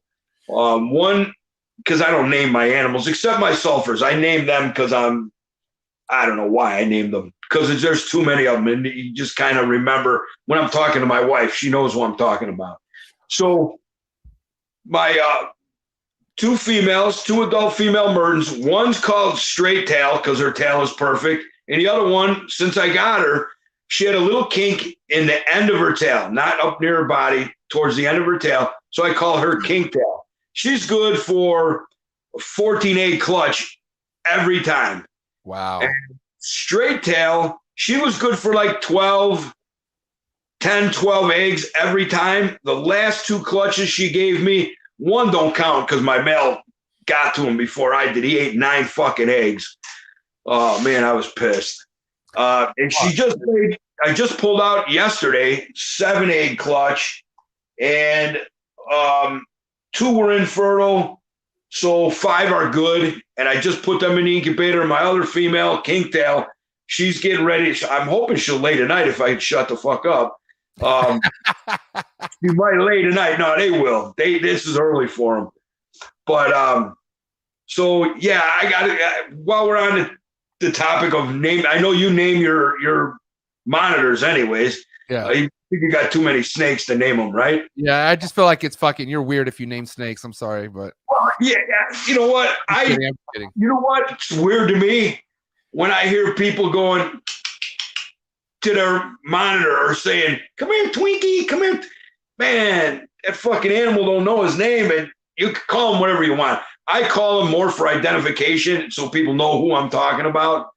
So my sulfurs, my 3 big sulfurs, the big girl, that beautiful girl, I named her Bumblebee, because she looks like a bumblebee. She's black and yellow banded. My male, I call him Kingpin because he's the kingpin. And this other giant female that's not as nice as my real nice female, I was calling her Aunt B. See, I was kind of going with a bee theme. Right. Kind of big and not so pretty. I call her Aunt B. Well, after I put my male in with her, and he was, chasing her around, and hopefully they locked up, and then I put him in with BB, the beautiful female. I told my wife, God bless her, she has lived a shelter life. She swears, she swears, okay? And she thinks that's I'm bad, She don't know nothing about nothing. She didn't know who Billy Jack was. Oh my God. She's a Hallmark watcher, okay? So she's real pure and innocent, and I love her because she's pretty naive to the world and the craziness. So I told her, I said, hey, I'm going to change the name of that Aunt B. She goes, oh, what are you going to name it? I said, I'm going to name it Fluffer. She goes, Fluffer? I don't get it. I said, well, she's like a fluffer. She goes, well, what's a fluffer? I said, you know what a fluffer is? She goes, no, I don't know what a fluffer is. I said, a fluffer is the ugly girl in a porno movie who can't make it on the screen, but she keeps the guy going when the cameras are off. Yeah. She goes, is there really something like that? I said, yeah, man, it's a fluffer. So I named it Fluffer now. Oh my God, that's too funny, dude. Jesus Christ. I got to ask you though, man. I mean, how much is your wife on hands with the maintenance side of things? Will she ever go down there and help you with shit, help you feed it all, or she's just behind the scenes, do your thing, and I'll fucking hang out with you at a show? What's her involvement with it? Yeah, she's got my back for sure. When I was doing my Abigularis, she really liked them because according to her, she said they're like pit bulls. They're slower moving. They're really big, and they were so gentle. She would spend a lot of time in the walk-in enclosure. She's the one who tamed them things down. If it wasn't for her, they would be like all my other monitors. But those monitors my Abigularis were like you said, they were like dogs. They'd come to you, and they'd eat eggs right off her hand. So, but she's the business end of it for me. She's a businesswoman. I'm a concrete finisher, man, and a lizard breeder. So when it comes to, money and how to set prices and, probably marketing a little bit, but I'm more like the marketing of this. But yeah, she's definitely finance and knows, how to run a business. And that's that's a godsend to me because, yeah, I'm not a good businessman, but. My wife, God bless her, she's believed in me from the beginning, and she's like really impressed on where I'm at right now, but goddamn, would I need her help with like the operation side? I'm very brute like you, bro. I'm just like, I know about the animals. I know what to feed them. I know what to fucking, I feel good about pairing them. I feel good about fucking doing a story right now. But when it comes to like the books, you know what I mean? The numbers. Oh my God, bro. Jesus.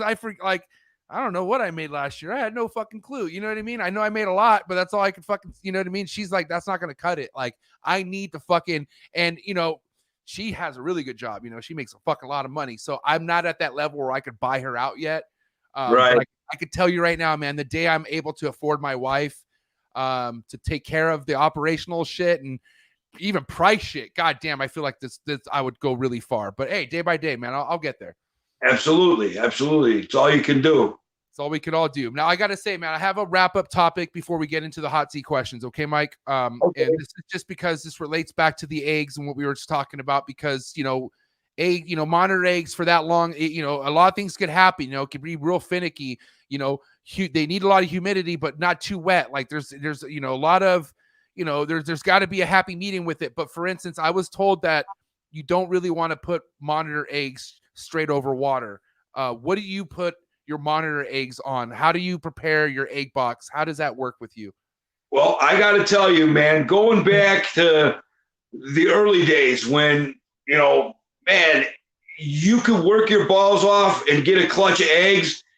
And because we were naive, we didn't know. We just kind of set them up the best we can, like snake eggs. And, not really knowing how long they go or whatever. You just, like my first peach throats, I put them in, 1-to-1 water on vermiculite in an incubator. I think I had a fish tank heater running it and set to like 82 degrees.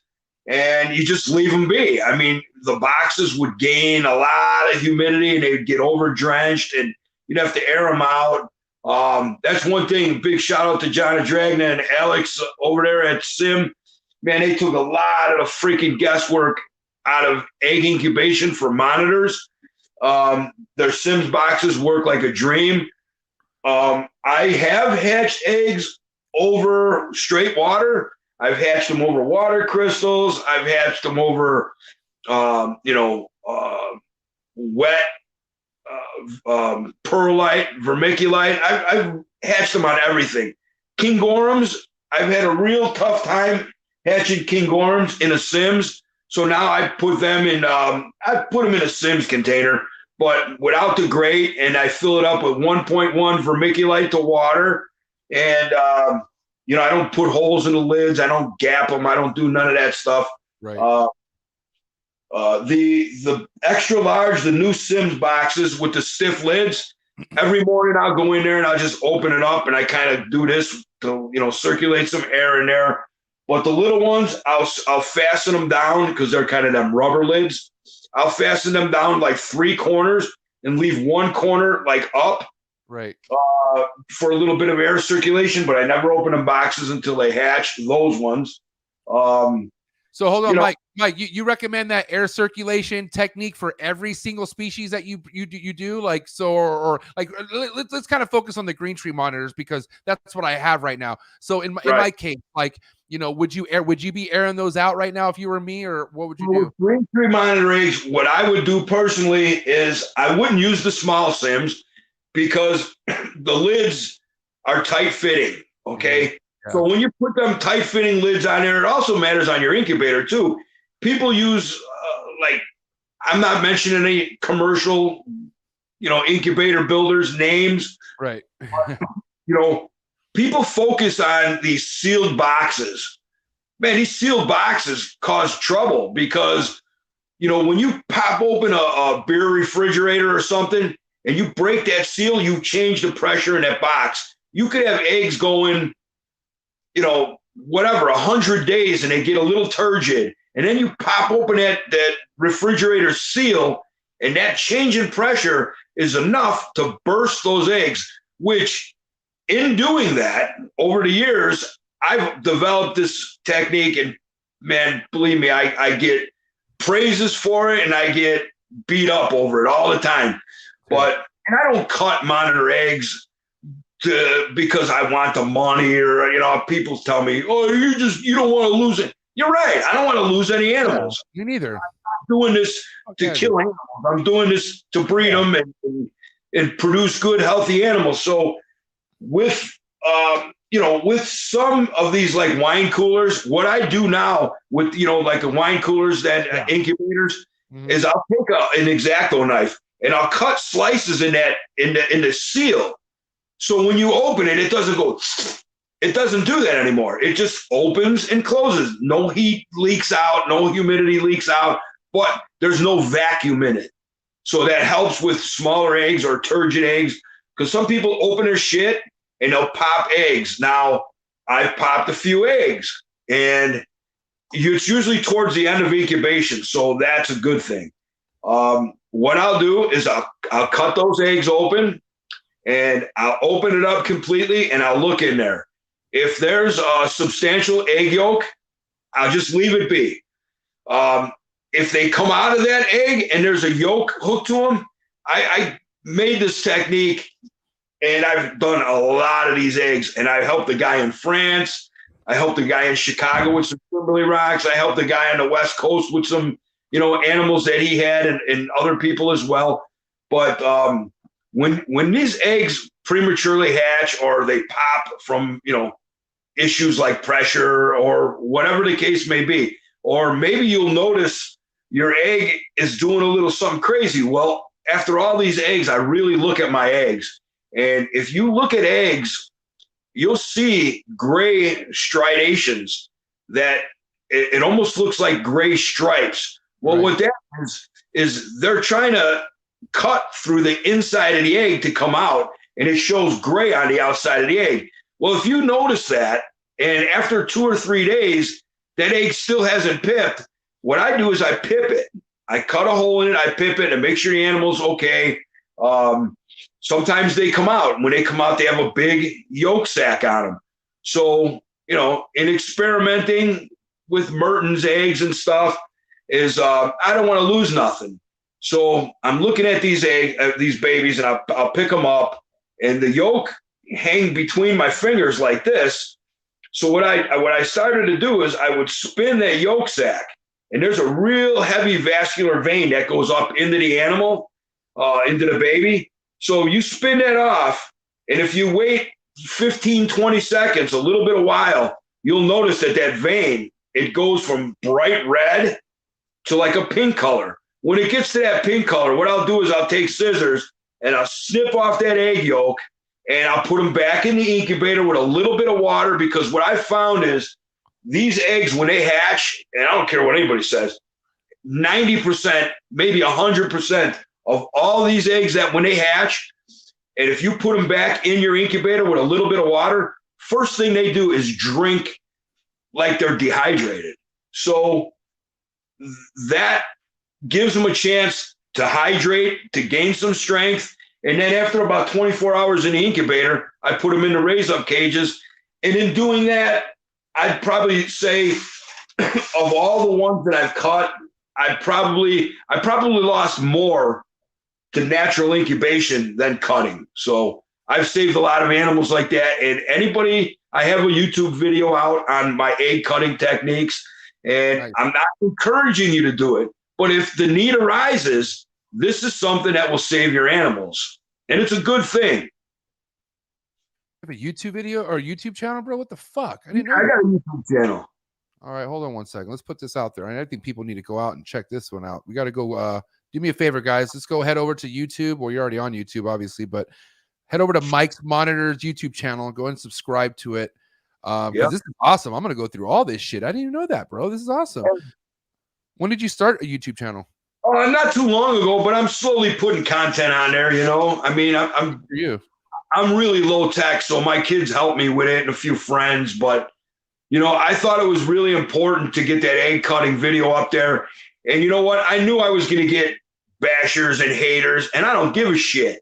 You can bash on me, you can hate me all you want, but one day You're going to need to fix your animals up by cutting your eggs and saving their lives by cutting their umbilicus.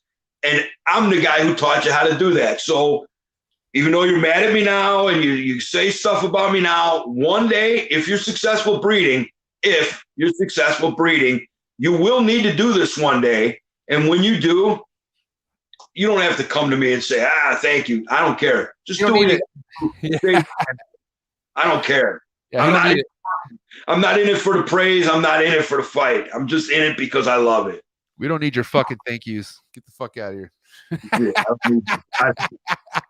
I got a wife that they love me no matter what. So it's all that matters to me. Well, Brad, I really fuck with you, Mike, and I cannot wait to fucking hang out with you at Arlington here. You're going to go to Arlington, right? Or no? I don't think I'm going to make it to Arlington. I got nobody to take care of my animals. Tinley, though. Tinley. Oh, Tinley for sure. Hey, what about Monitor Fest? You coming to Monitor Fest? That's going to be what? That's what, the week after Arlington? When is that? February something? That's May 28th. May 28th. Right here by my house. My buddy Brian Waterloo's putting on Monitor Fest. You can register at monitorfest.com. It's going to be a good time. It's the first annual Monitor Fest.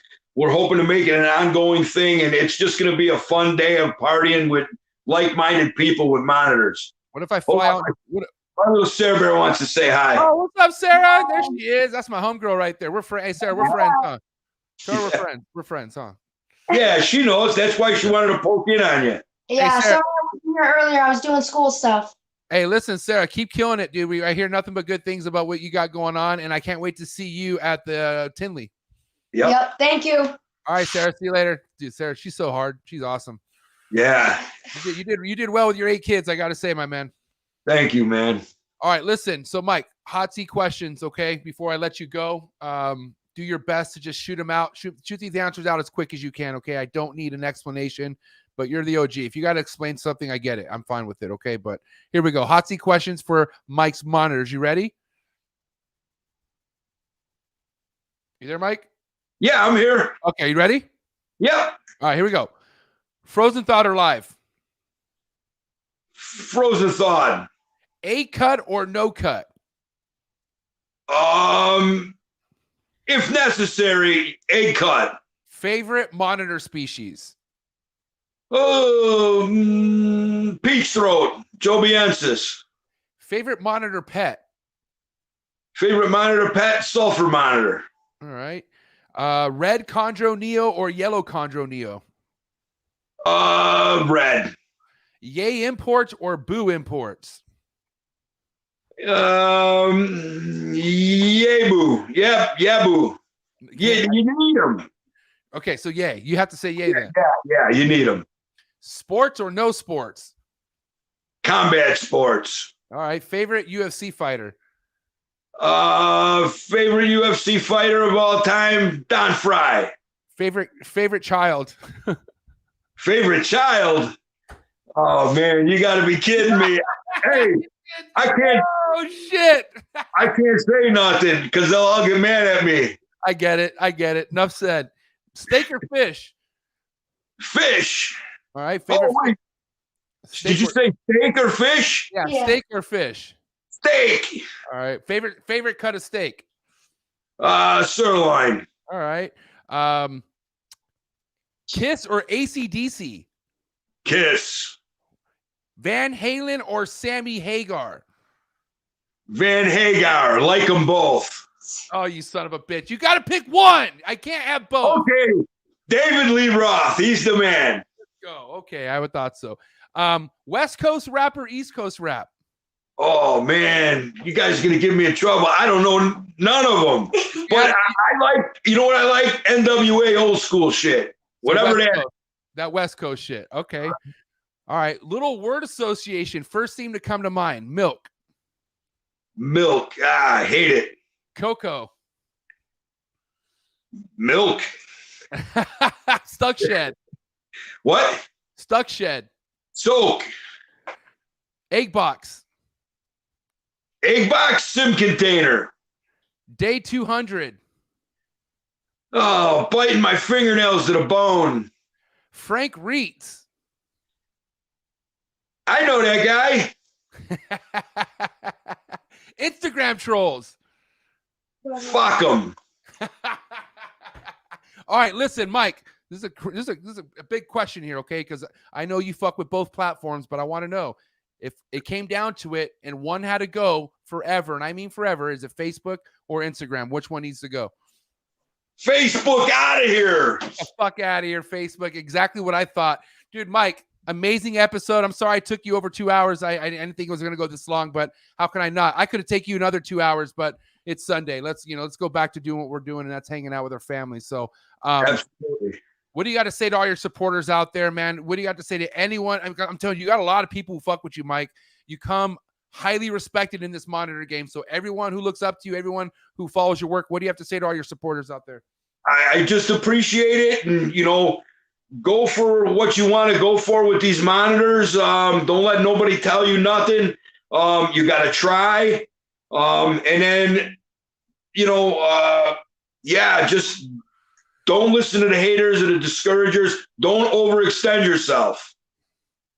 100%, man. Well, listen, Mike, you're the man, bro. I'm going to tap in with you here shortly at the Tinley show. Can't wait to hang out with you, Sarah, the other family members. But like I said, man, thank you so much for all your support. This won't be the only time you'll be on this show. I can tell you that. But okay, I appreciate it. Have a wonderful night, Mike. Mike. Fucking Mike Monitors, ladies and gentlemen. You too. Love you guys. Take care. Love you, dog. Talk to you soon, okay? Yep. Bye now. Thanks. Later. Wow. Amazing Sunday, packed full of fucking monitor information. I am so pumped up right now. I'm going to go look at my monitor eggs, don't know what those look like because unfortunately I got those eggs in a small sim box. And what do you got to do, man? Learning lessons, man. Just got to keep pushing. But guys, thank you so much for tapping in. If you happen to check into this episode late, don't forget to hit that like button from my man Mike's Monitors. Hit that notification bell. Make sure you guys are on top of every single episode, every single podcast, everything that I drop here on the channel, because you ain't gonna find as much content coming out on a weekly basis unless it's fucking Brian Barczyk. Ain't nobody catching up to that guy. But guys, thank you so much. I will see you guys next week. And don't forget, Trap Talk Patreon Zoom session. All my Patreon members, get ready to tap in. About 6 minutes late, but right after this, heading over to Zoom, kicking in with my Patreon members. We're going to talk about the week. We're going to talk about Pomona show because I got a lot of my Patreon members tapping in for Pomona.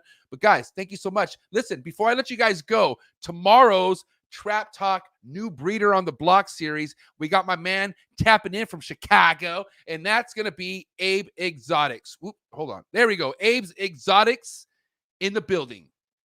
Abe's Exotics Reptiles in the building. Yes, guys, this guy right here working with some amazing ball python combos that are going to be literally the front of the fucking pinnacle of what's leading the ball python game. Trick, Trojan, all sorts of amazing shit going to be discussed with my man Abe. Make sure you go down to the link. It's happening tomorrow night, 6 o'clock Pacific Standard Time. And yeah, man, New Breeder on the Block series. That shit's amazing. I'm loving it. You guys have a wonderful night. Trap Talk Patreon members, I'll see you guys